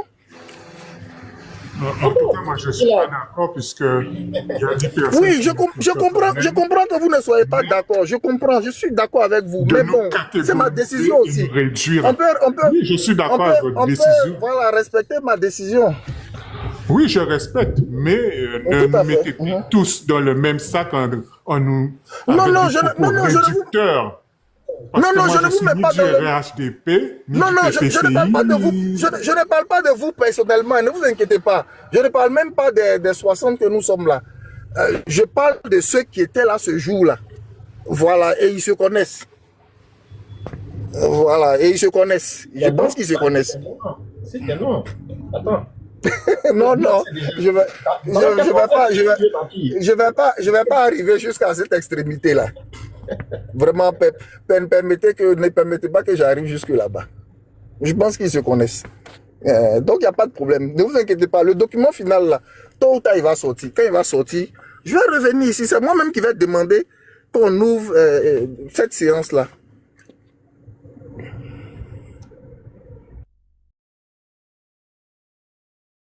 Si, moi, je pense qu'on va attendre aux élections de 2030. Hein. Si ça, parce que le tonton, votre document, le document que vous avez vendu, c'est leur programme de 2000, c'est leur programme de 2030. Mais voilà pourquoi les gens ne peuvent pas en parler. Non, pourquoi? Hey, Distrat, toi, tu sais que moi, j'étais prêt à en parler. Tu étais là le jour, là. Distrat, n'oublie pas, c'est toi-même qui a fait la taquinerie pour dire, est-ce que vous pouvez parler de votre pacte social? Et puis, je t'ai dit oui. Et puis, on allait se préparer. Maintenant, quand tes maîtres à penser sont arrivés, tu t'es débiné. Qu'est-ce que tu veux que moi je dise? Oh, tu dis mes maîtres à penser comme si je ne pense pas de moi-même. Je suis souverain. Bon, c'est le sentiment que tu as donné en tout cas. J'ai pas de maître à penser. C'est le sentiment que tu as donné. Parce que tu vois, tu aurais pu... Parce que tu pouvais dire... Quoi? Tu es en train de me subjectionner quand tu dis tu aurais pu. Oui, je vais te dire ce que tu aurais pu faire.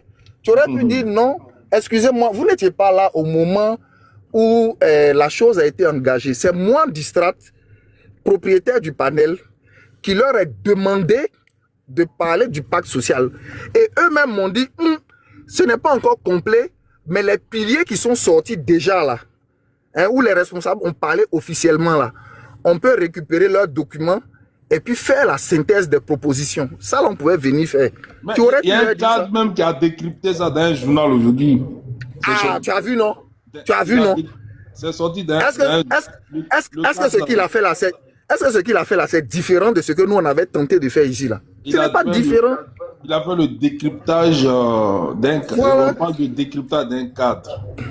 Voilà, tu vois, ce n'est pas différent de ce que nous, on s'était apprêté à faire ici, là. Ce n'est pas différent. C'est pratiquement les mêmes mots qu'on allait employer, etc., etc.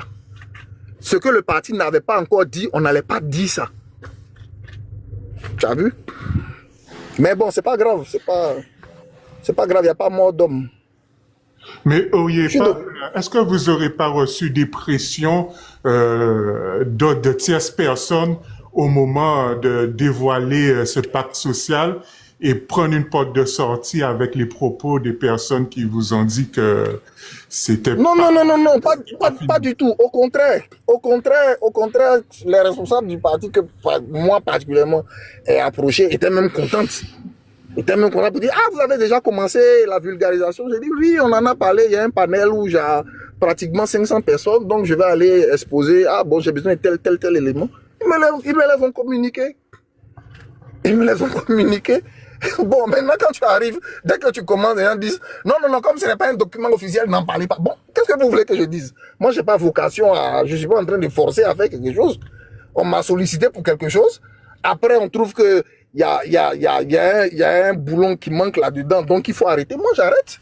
Mais quand j'arrête, après, il faut pas venir Je pense me dire que de si tu étais continuer. seul là, ce jour-là, si tu étais seul, tu as été un peu influencé par Wai. Si tu n'étais pas avec Wai, je pense Non, que tu n'allais pas. au contraire, je vais te dire, Wai voulait continuer. C'est moi, Serge Atier, qui a dit non, Wai, ne te fatigue pas. Ils disent que ce n'est pas la peine de continuer, on arrête. C'est moi qui ai pris la décision d'arrêter. Au contraire, Wai, lui, il voulait continuer. Est-ce que tu as vu le journal du cadre qui a fait ce décryptage-là? Je ne pense pas que tu as lu ça ou tu connais le nom du cadre. Ouais, c'est il est au courant de tout. Il est au courant de tout.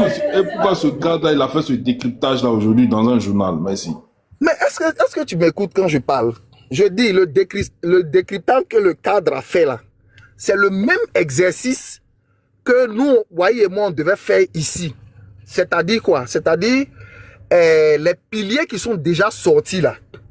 Hein, les responsables des piliers ont déjà fait des tribunes où ils ont décliné la vision générale, ils ont décliné les objectifs et puis ils ont décliné les grands principes. Ils ont décliné les grands principes. Dans quel sens les actions allaient aller? Ils ont tous décliné ça. Mais c'est ces documents-là qu'on récupère et puis qu'on fait la synthèse. On avait même proposé un pilier par jour, puisque pour faire un pilier, c'était assez long. On dit, bon, on va faire un pilier par jour. Au bout de 8 jours, on aurait fini. On aurait eu la vision d'ensemble. C'était cet exercice-là que toi et nous, c'était sur ça qu'on s'était entendu. Mais quand le lendemain... D'abord, on a parlé d'un pilier. Je me rappelle qu'on avait débattu sur un pilier. Voilà, sur un pilier. Et la discussion s'est très bien passée. La discussion s'est très bien passée. Là où... Attends, laisse-le puis toi fais ta mission. Voilà, là où le parti n'avait pas encore pris de décision, on disait que non, là, on ne peut pas dire plus que le parti n'a dit. Voilà, nous, on vient dire ce que le parti a déjà attesté. On ne peut pas en dire plus. C'est ce qu'on a dit. Et quand vous avez bien regardé le document, là, il y avait, en premier point, on disait le titre du document, du pilier, on disait les objectifs attendus, et puis on déclinait les principes. Par exemple, dans le pouvoir d'achat, là, quand on dit que l'objectif, c'est d'augmenter le pouvoir d'achat, les principes, c'était de réduire, on dit par exemple, réduire les faux frais, ce qu'on appelle les faux frais. C'est-à-dire à Abidjan ici, je parle pour Cédric. En Côte d'Ivoire, quand par exemple, les dames vont chercher le vivrier, hein, tomate, igname, tout ce que tu veux, le vivrier en forêt, entre la forêt et le marché, il y a des frais de route, en fait des frais, j'allais dire illégaux, que les gens leur prennent. Voilà, et souvent ces frais, même pas souvent, toujours, ces frais-là impactent à la hausse le coût du produit final. Donc, l'un des axes, par exemple, c'est de dire, il faut lutter, mais farouchement contre ces faux frais-là. Mettons que la dame, par exemple, sur un camion de manioc, elle paye en faux frais 100 000 francs pour faire des chiffres ronds. Donc, vous voyez qu'au final, si on arrive à supprimer ces 100 000 en faux frais-là, vous verrez qu'à la fin, le prix du manioc que la dame fait à 5 000 francs, elle ne le fera plus à 5 000 puisqu'elle n'a plus le souci de recouvrer les 100 000 francs qu'elle a perdus dans les faux frais. C'est des choses comme ça qu'on venait dire parce que ça, le parti l'avait déjà dit. Ils l'ont annoncé publiquement dans leur tribune. C'était juste ça qu'on venait dire. Rien d'autre. Puisque tout le monde n'écoute pas les tribunes du PPLCI. Voilà, on n'allait pas dire plus que ce qui est dit dans les tribunes. Rien de plus. Et chaque fois, moi-même, je veillais personnellement à dire non, on ne peut pas en dire plus que le parti n'a dit. C'est tout. Donc, voilà. Donc, vraiment, Cédric, désolé. Mais bon, je pense que c'est ma décision. Elle peut être ce qu'elle peut être, mais vraiment, c'est ma décision. Voilà. C'est pas grave. Ok, bon, allez, Distra, je pense que j'ai assez parlé. Non, tonton Guizo a une motion. Attends, vas-y, vas-y, tonton Guizo pour ta motion, vas-y. L'enfer du brasier, attisé par les... Pourquoi vous appelez motion là? Qu'est-ce que c'est motion? Je veux parler, vous dites motion. Mais dis que tu veux faire ta prise de parole parce que là, on n'avait pas compris quand tu as... Je veux parler de quoi qui est motion. Depuis là, vous vous laissez complexer par quelqu'un qui, depuis longtemps, on a fini de plier le débat. Premièrement, vous devez comprendre, ce jour-là, moi j'étais en fait de lance de cette question. La veille déjà, le premier jour où ils sont venus exposer, j'ai posé la question de savoir, vous allez exposer sur quoi? Puisque depuis que nous sommes en politique, nous nous rendons compte que lorsqu'un parti politique veut exposer un programme, un plan, un sujet, il y a un document officiel qui vient du parti. Généralement, le parti fait une publication de ce document. Et progressivement, vous pouvez développer sur tous les aspects. Mais vous, là, vous avez quoi? Ils n'ont rien présenté. Bon, nous, donc, on s'est posé la question de départ. On dit, bon, attendez. Vous venez improviser des réponses ici. C'est-à-dire, vous venez dire des choses, vous imaginez, vous parlez. Pourtant, dans la présentation de votre pacte social, là, vous nous avez dit que c'est maintenant que vous allez aller au contact de la population pour recueillir les avis de la population afin de concocter le contenu de ce pacte-là. C'est la programmation, ça. Vous n'avez même pas encore commencé à aller sur le terrain. Donc, en réalité, vous n'avez pas encore commencé à construire vos propositions. Donc, vous qui venez faire présentation, là, c'est quel élément vous allez présenter? Bon, d'accord. Si même vous n'avez pas publié, toi qui es du parti, là, tu as reçu, tu as pu aller à l'intérieur du parti, avoir quelque chose comme document. Est-ce que c'est possible que tu puisses l'afficher au moins sur ce panel-là? Pour qu'on puisse savoir qu'au moins ça, là, ça ne vient pas de toi, ça vient du parti. Parce que vous n'allez pas venir nous flouer. Moi, là, moi, je peux me lever aujourd'hui, le parti, le RHDP va dire, bon, écoutez, on a envie de lancer tel programme l'année prochaine, et puis moi seul, là, je vais faire 2 heures de panel. Dans ma seule tête, là, je peux entretenir les gens pendant 2 heures. Mais ça ne lie pas le parti. Puisque demain, si le parti sort son programme réel, et puis je suis en déphasage, c'est pour venir encore faire des pédalages, des rétro-pédalages dans tous les sens, tu auras fatigué les gens pour rien. On revient le lendemain, ils veulent partir sur la même base. Ce jour-là, je n'étais pas seul, Koukouré est venu. Même le premier jour, Koukouré est venu, à part qu'ils aient fini d'exposer. Donc il a posé la question vers la fin. Il dit, mais est-ce que quand ils ont exposé là-haut, est-ce qu'ils ont présenté au moins un document sur lequel, ou bien en partie duquel on peut suivre au moins leur développement? Tout le monde, moi j'ai dit non, il a posé cette question, mais enfin, on les a laissés quand même faire l'exercice. Ce jour-là, même quand on posait la question à Waï, Waï dit non, c'est ceux qui est au courant, donnez-lui, il va répondre. Bon, moi-même j'étais en bas, je riais. Je n'ai même pas posé de questions, puisque pour moi, c'était vraiment de la fantaisie. Et ils viennent encore le lendemain avec prétendument qu'ils ont préparé. Est-ce que vous avez besoin de préparer? Ce n'est pas à vous de préparer. Ou c'est le parti qui a déjà fini avec le travail et vous venez le présenter? Qui vous a demandé de préparer quelque chose? Est-ce que nous on a besoin de ce que vous avez préparé? Que tu aies fait 30 heures de travail ou 50 heures de travail, ce n'est pas ton travail, nous on a demandé. On dit votre parti présente quoi? Votre parti là, il présente quoi? On n'a pas dit individuellement là, qu'est-ce que vous imaginez quotidiennement pour venir nous vendre? Parce que si vous êtes 10 000 adhérents au parti politique, s'il y a 10 000 idées, chacun va venir faire son exposé bizarre, et puis nous on va s'asseoir pour vous écouter. Donc nous on a posé le principe. Mais vous étiez loisir, puisque nous on n'était pas propriétaire du panel. Mais nous, de toute façon, nous on est resté sur le principe pour dire en temps. Donc vous n'avez rien même comme papier que vous pouvez exposer. Au moins donnez aux panélistes, plutôt au propriétaire du panel, il va exposer un document au moins à partir duquel vous et nous on parle. Puisque aujourd'hui là, nous RHDP, si on veut parler du PND, on va vous dire, allez-y simplement là, téléchargez le PND, vous l'avez entièrement. De sorte que tout ce qu'on vous dit là, vous le reliez au document que vous avez. Demain, vous ne viendrez pas dire que c'est nous qui l'avons inventé. De sorte que quand vous faites la critique là, elle s'adresse au travail qui a été effectué par nous, notre parti, ou bien par le gouvernement. Voilà. Prenons-nous un peu au sérieux à la base. Vous n'allez pas venir nous flouer avec votre bavardage. On l'expose, on dit ça. Mais maintenant, s'il y a une évolution, puisque de toutes les façons, au départ, vous n'aviez rien. Si aujourd'hui il y a quelque chose, présentez-le. Moi, je pars du fait que, moi, je ne bègue pas devant ces gens-là. Je sais qu'ils n'ont rien. Jusqu'à aujourd'hui, là, ils n'ont aucune documentation, il n'y a rien du tout. Le bavardage que ça vient de vous faire là, non, non, on n'a qu'à les faux frères, etc. Ça veut dire quoi même d'abord? Ça veut dire quoi? Faux frères. Programme d'un parti politique sérieux. Faux frères, ça veut dire quoi? Vous allez chercher, vous n'allez trouver ça nulle part. Donc c'est les gens qui sont là, qui improvisent des choses.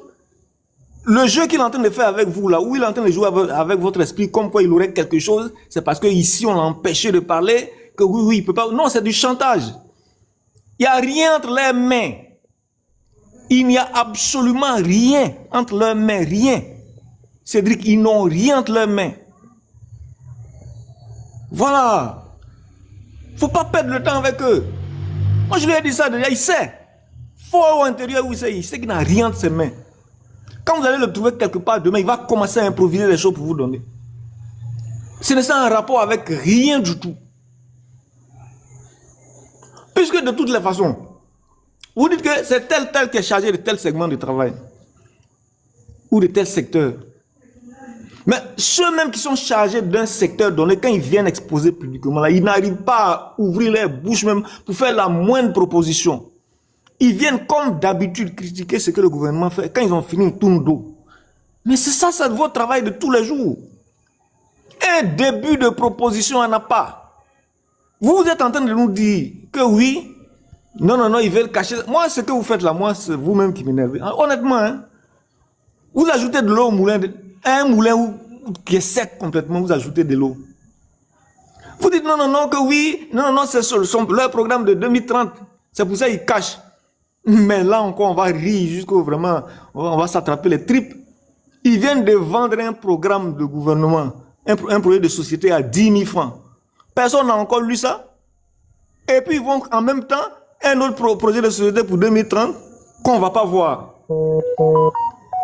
Finalement, c'est quoi? C'est-à-dire qu'on n'a même pas encore ouvert pour 2025 qu'ils ont vendu là. Subitement, il y a un autre encore qui est secret, qui est pour 2030, qui est en train d'être concocté. C'est pour ça qu'on ne va pas voir. Il n'y a rien. Pacte social là, il n'y a rien dedans. On vous dit ça toujours. C'est-à-dire que vous-même là, bon, Distract, toi tu dis que tu as vu, il y a un de leurs gars qui a fait quoi. Viens nous publier ça ici. Toi tu as un panel, viens nous publier ça. Le gars n'a rien, il va vous faire ce chantage là pendant toute la nuit, il va vous faire ce chantage. Oh, c'est par rapport à ce qui est écrit sur le titre de journal là ici, au fait. Oui. La titrologie là, c'est par rapport à ce qui est écrit ici. C'est quoi qui est écrit là-bas?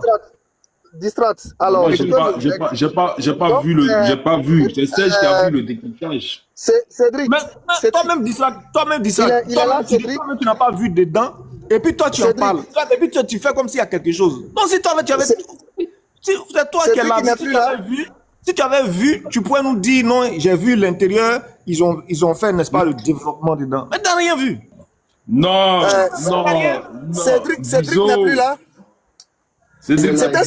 Oui. Cédric est là, voilà. Ok, donc Cédric, voilà, tu as une idée maintenant de pourquoi je ne veux pas, sur ce panel, répondre aux questions liées au pacte social. Voilà, parce que moi, la vie m'a appris à avoir un peu de sérieux. Tu vois, non? Voilà. C'est-à-dire que souvent, quand on ne connaît pas les choses, il faut avoir l'humilité de dire qu'on ne connaît pas. Voilà. Pour ceux qui font du transport, ils connaissent ce qu'on appelle les faux frais. Ils savent. Quand je dis faux frais, ceux qui font le transport, ils savent ce que c'est. Voilà. Mais dans le document du parti, vous pensez qu'on va venir écrire faux frais? Mon ami, moi je ne suis pas... S'il te plaît, je suis en train de parler à Cédric. Je suis en train de parler à Cédric. Pardon, vraiment, j'ai pas envie d'engager de discussion avec toi. Moi, j'engage pas de discussion avec toi. Oui, mais donc Laisse-moi finir de parler, après tu parles. D'accord, Ça je te t'écoute laisse pas. parler. Voilà. Voilà, donc Cédric, tu vois, non? Comment ça a commencé? C'est Distrat lui-même qui a demandé à Wahi et moi, est-ce qu'on ne peut pas parler du pacte social? C'était même en guise de taquinerie. Et donc, moi, je relève la taquinerie, je dis oui, mais on ne pourra parler que de ce que les responsables du parti ont déjà dévoilé à travers les différentes tribunes du PPACI. Le commissaire général a parlé de la vision d'ensemble. Donc, quand on va venir, on va parler de la vision d'ensemble, de l'objectif, des objectifs qu'on vise. Maintenant, à l'époque, il y avait eu, je crois, 3 ou 4 piliers qui avaient déjà été faits. Donc, les piliers qui sont déjà sortis, nous allons venir et puis décliner ce qui a déjà été fait. Voilà. Pour ceux qui disent qu'il n'y a pas de travail, il suffit de juste de venir appuyer sur play et puis jouer là. Oui, il y a un travail de synthèse. Parce que les termes qui sont employés souvent sont des termes assez lourds. On essaie de voir s'il est possible de trouver un équivalent pour passer le message plus facilement. C'est un travail aussi. Ça peut paraître anodin pour certains, mais c'est un travail aussi. Voilà. Il y a des éléments, par exemple, qui relèvent du commentaire. Il faut épurer ça. C'est un travail aussi. Quand tu arrives sur un point précis, tu dis, bon, ok, ce point-là, comment est-ce qu'on peut l'expliquer pour que le message passe? On appelle ça aussi un travail. C'est même respecter ceux qui vont venir vous écouter. On appelle ça un travail. Voilà. Donc, on a fait ce travail préparatoire-là. Mais pour le faire, puisque la chose s'est faite, c'est sur le vif que la demande avait été faite. Donc, le lendemain, comme on avait déjà pris le rendez-vous, il fallait dégager un temps, appeler les différents responsables, prendre les différents documents et puis en faire la synthèse pour une présentation plus aisée. Bon, c'était ce sur quoi on s'était entendu avec Distrat. On n'avait caché rien du tout. Et on avait même dit que dans cet exposé, dans cet exercice-là, on n'irait pas au-delà de ce que le parti a déjà dit. Au-delà de ce que le parti a déjà dit. C'est ce qu'on avait, c'est ce sur quoi on s'était entendu. Donc, quand le lendemain, on a commencé, et puis ils sont venus faire l'objection que est-ce qu'on a un document? C'est nous qui avons dit non, on n'a pas de document en tant que tel, mais c'est déjà ce que le parti a véhiculé à travers cette tribune-là. C'est ça qu'on en a fait la synthèse. Ils disent non, que bon, ce n'est pas pertinent. C'est moi-même, j'ai dit oui, d'accord, je suis d'accord avec vous, il n'y a pas de problème. Mais comme l'exercice préalable, ce sur quoi on s'était entendu avec Distrat, c'était de faire l'exposé des points généraux et dans les piliers là, des axes de développement. Comme ça semble vous poser un problème, il n'y a pas de problème, on interrompt l'exercice. C'est moi j'ai dit on continue plus. Mais comme moi qui ai dit je ne continue plus l'exercice là, en entendant que le document final ne sorte. Donc je suis fidèle à ce qu'on a décidé ensemble. Donc quand on vient me poser une question sur le pacte social, qu'est-ce que vous voulez que je réponde? En conformité avec ce qu'on a décidé, j'ai dit non, soyez patient, le document final va sortir et quand il va sortir, on viendra répondre à vos questions. Je pense qu'on appelle ça de la cohérence, non? On appelle ça de la cohérence. Voilà, maintenant c'est moi qui ajoute sur un autre panel, il n'y a pas de problème, je peux décrire, je peux décliner les axes généraux que le parti a déjà communiqués. Est-ce que le dit là, ça pose problème? Le dit ne pose pas problème. Donc nous sommes d'accord sur quelque chose. Moi je ne sais vraiment pas où est le débat, où on est obligé de venir faire des discussions, etc. On a décidé de ne plus présenter. C'est fini. Donc quand quelqu'un me pose la question, je dis non, on a décidé de ne plus présenter, patienter. Quand le document final du parti va sortir, s'il faut revenir, on reviendra. Si le document du parti sort en 2030, on reviendra en 2030. Où est le problème? Mais le dit, ça semble déranger quelqu'un. Non, c'est ce que vous-même vous avez voulu là. Quand on suit, Attendons que le document final sorte.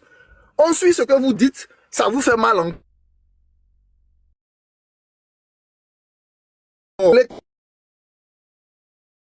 Je réponds ce que vous-même vous avez dit. Vous dites que vous attendez un document officiel. Donc quand Cédric pose la question, ou bien quand Konaté pose la question, qu'est-ce que je vais venir leur dire d'autre? Puisqu'il n'y a pas de document officiel. Je leur ai dit non, il n'y a pas de document officiel. Donc patientez quand le document officiel va sortir. C'est pas ce qu'on avait dit. Enfin, je trouve ça assez bizarre quand même. C'est assez, excuse-moi, hein. Est-ce que votre pacte social, là, c'est pas un yo-yo social? Parce que ça sort morceau par morceau. Donc, c'est-à-dire que quand vous finissez tout, tu dis quoi, Alpha Russe? J'ai pas compris ta question. Alpha Russe, faut pas poser question, tu vas allonger tant de type là encore. Faut laisser en prendre parole, pardon. C'est la question que tu poses là. Tu fais une prise de parole. Alpha Russe, tu demandais quoi? J'ai pas compris ta question. Il n'a pas posé de question, il n'a rien dit. Alpha Russe, j'ai pas compris ta question. Tu peux la reposer? Non, papa, c'est Jassé. Alpha Russe dit va laisser sa question. Tonton Guizo va faire sa prise de parole. Ok. Voilà. Il m'a écrit ça en une box, quoi. Voilà. Donc, ok, d'accord, il n'y a pas de souci. Ce que je dis, c'est la même chose toujours. Parce que moi, finalement, j'en ris, quoi. En fait, vraiment, j'en ris. Parce que ça fait 3 heures de temps, les mêmes phrases que tu viens de prendre notre temps encore pour dire, là, ça fait 3 heures de temps que tu répètes les mêmes phrases. Je pensais que tu allais ajouter une chose. Je pensais qu'il y aurait quelque chose de nouveau que tu dirais. Depuis, moi je suis, peut-être depuis 16h, 17h, tu répètes les mêmes choses. Pendant que les gens t'ont demandé de donner un bout. Mais puisque tu n'as rien à donner, pourquoi maintenant tu parles de faux frères? Tu n'as rien à donner jusqu'à ce que le document final sorte. C'est pour ça que je dis les faux frères, ça veut dire quoi? Rien, ça veut rien dire absolument. Puisque tu te lèves, tu dis non, non. Nous, on a fait le premier jour les débats avec vous sur cette question. Tu as ressorti ça. Nous, on a compris que c'était même totalement incohérent. D'abord, vous renoncez à vous endetter. De 2, vous voulez diminuer les recettes de l'État. Donc, comment sans s'endetter en diminuant les recettes de l'État, vous pouvez procéder à financer votre économie? Il n'y a pas de réponse. Je dis, mais ça ne peut pas provenir d'un parti politique. Aucun parti politique sérieux ne peut avoir un tel programme. En passant tout le temps, tu trouves là-bas des faux frères. Est-ce que c'est les faux frères qui font l'économie? Est-ce que c'est les faux frères qui font l'économie? La Banque mondiale a fait des études qui disent que, en tout et pour tout, le racket sur la route, là, ça fait à peu près 150 à 180 milliards que ça prend à l'économie. La Côte d'Ivoire a une économie simplement qu'elle finance aujourd'hui à 114 000 milliards. Et tu ne veux pas des faux frères. Ça veut dire que vous n'avez même pas de boussole sur ce qui se passe. En réalité, tous les faux frères associés là, ça ne peut pas atteindre 200 milliards. Mais le budget même, en dehors même du PND, le budget simple, ça fait 17 000 milliards. Avec une projection de prélèvement de près de 11 000 milliards pour l'année 2026. 11 000 milliards en termes de recettes prévues par le gouvernement.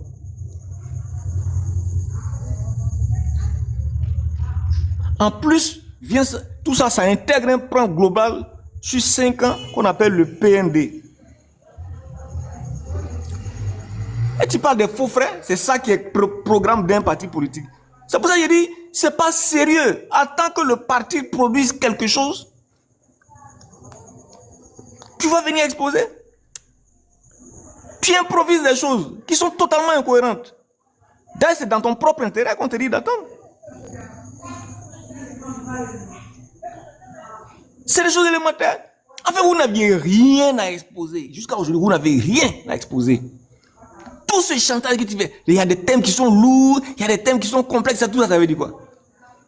Donc, vous avez écrit un truc à l'endroit de la population, et puis il y a des concepts dedans que la population ne peut pas pénétrer. C'est toi qui vas venir réexpliquer. Mais pourquoi ils ne t'ont pas donné, tu vas réexpliquer, tu vas simplifier avant qu'eux, ils n'en fassent un document. Même un document primaire. Toi, tu connais des gens à qui tu vas dire ça, et puis qui vont te croire. Nous, on est sur le même bloc. On dit, depuis le premier jour on vous a dit là, vous n'avez aucun document. Il n'y a rien qui est fait. Puisque ce que votre parti a dit là, il ne peut pas être dans le contraire. Il dit que c'est maintenant, il va aller sur le terrain, recueillir les avis, les préoccupations des populations, avant de faire un document. Toi, tu viens prendre le contre-pied de ça, tu dis, il y a déjà un document. Entre toi et puis les responsables du parti qui parlent sur les antennes là, qui on doit écouter? Qui on doit écouter? Bien, tu penses que nous, on n'a pas les oreilles pour entendre quoi? Et ils disent une chose, toi tu viens dire le contraire ici. Et tu veux qu'on perde du temps avec toi. Parce que quand tu vas prendre la parole, tu vas prendre 50 minutes en train de parler, dire des choses qui vont dans tous les sens, perdre le temps à tout le monde. On n'est pas dupe. On n'est pas dupe. Demain encore, on va poser le même principe. De toute façon, les gens qui demandent une chose, deux choses, trois choses par ici, c'est leur droit. Moi, de mon point de vue, vous avez votre méthode. Mais nous, au sein de notre parti là, partout où on demande une petite chose qui est dans le programme de notre parti, on s'empresse de l'exposer, puisque nous là, on procède par la séduction. Partout, les gens disent, bon, ici là même il y a quoi? On dit, voilà ce qu'il y a. Ici il y a quoi? Voilà ce qu'il y a. On ne fait pas les enfants gâtés. Ah, biberonner, non, hier ils ont dit ça, je ne suis pas d'accord. Donc moi-même j'ai dit, je ne fais pas. Mais on s'en moque. Mais on s'en moque. Nous, on n'a pas dit que vous avez, vous ne voulez pas donner. Nous, on dit qu'il n'y en a même pas. Tu penses, oui, comme M. Cédric est là, comme il n'était pas là le premier jour, tu penses le flouer à travers ce discours fleuve, au-dedans duquel vraiment on ne retrouve rien de pertinent, cher frère. Mon frère Cédric, je te signale que le jour où nous les avons contraints à cette reculade-là, nous, on avait déjà les premières déclarations. D'ailleurs, tout le monde entier avait ces déclarations, puisqu'elles ont été faites par voie de presse de leur parti politique. Ils ont annoncé seulement un pacte social. Et les procédés, maintenant, ils ont annoncé les procédés du pacte social. C'est-à-dire que ils ont donné quelques thèmes. C'est quoi? On dirait c'est 7. Et c'est maintenant que ils vont désigner des responsables pour aller sur le terrain. Ils ont même parlé d'aller dans la diaspora, c'est-à-dire aller même hors de la Côte d'Ivoire, dans toutes les régions, pour rencontrer les populations, pour enrichir maintenant la question, c'est-à-dire recueillir les préoccupations des populations, pour en faire maintenant un programme ou un projet. C'est là que nous on a commencé à rire. Et donc les messieurs viennent le lendemain sur les panels pour dire que ouais, ils vont nous présenter quelque chose qui s'appelle pacte social. On t'a dit mais il y a quoi dedans? Puisque publiquement sur les antennes vous dites qu'il n'y a rien. C'est maintenant que vous allez aller faire des délégations pour aller en France, aux États-Unis, en Belgique, à Korogo, à Man, à Dadané, à Touba, à Gagnoa, à Yamoussoukro, pour rencontrer les populations, pour en faire un document. Et toi, tu viens ici, tu dis non, ça existe déjà. Bon, attends. Comme disent les autres, on est chez les fous ou bien quoi? On est chez les fous. Donc nous, on est étonnés là. On dit, mais attendez, qu'est-ce qui se passe? Est-il vrai que vous avez vraiment quelque chose? Ils ont commencé à danser dans tous les sens, à bégayer. On dit, bon, écoutez les gars, on est entre nous ici, on est toujours sur les panels. On n'est pas pressé. Il est bon que vous fassiez quelque chose de cohérent. D'ailleurs, c'est un conseil qu'on leur a donné. Hein. C'est un conseil de frère. Prenez votre temps pour faire quelque chose de sérieux et de cohérent. Vous avez quelque chose, non, vous n'avez rien. Ok, mais non, vous ne pouvez pas venir nous comme dirait l'autre, nous emberlificoter. Non, c'est pas bien. Voilà. Regardez ce que vous avez fait le premier jour, par exemple. Regarde ce que tu as fait sur cette affaire d'économie. Après avoir suivi la discussion, donne ton point de vue en commentaire.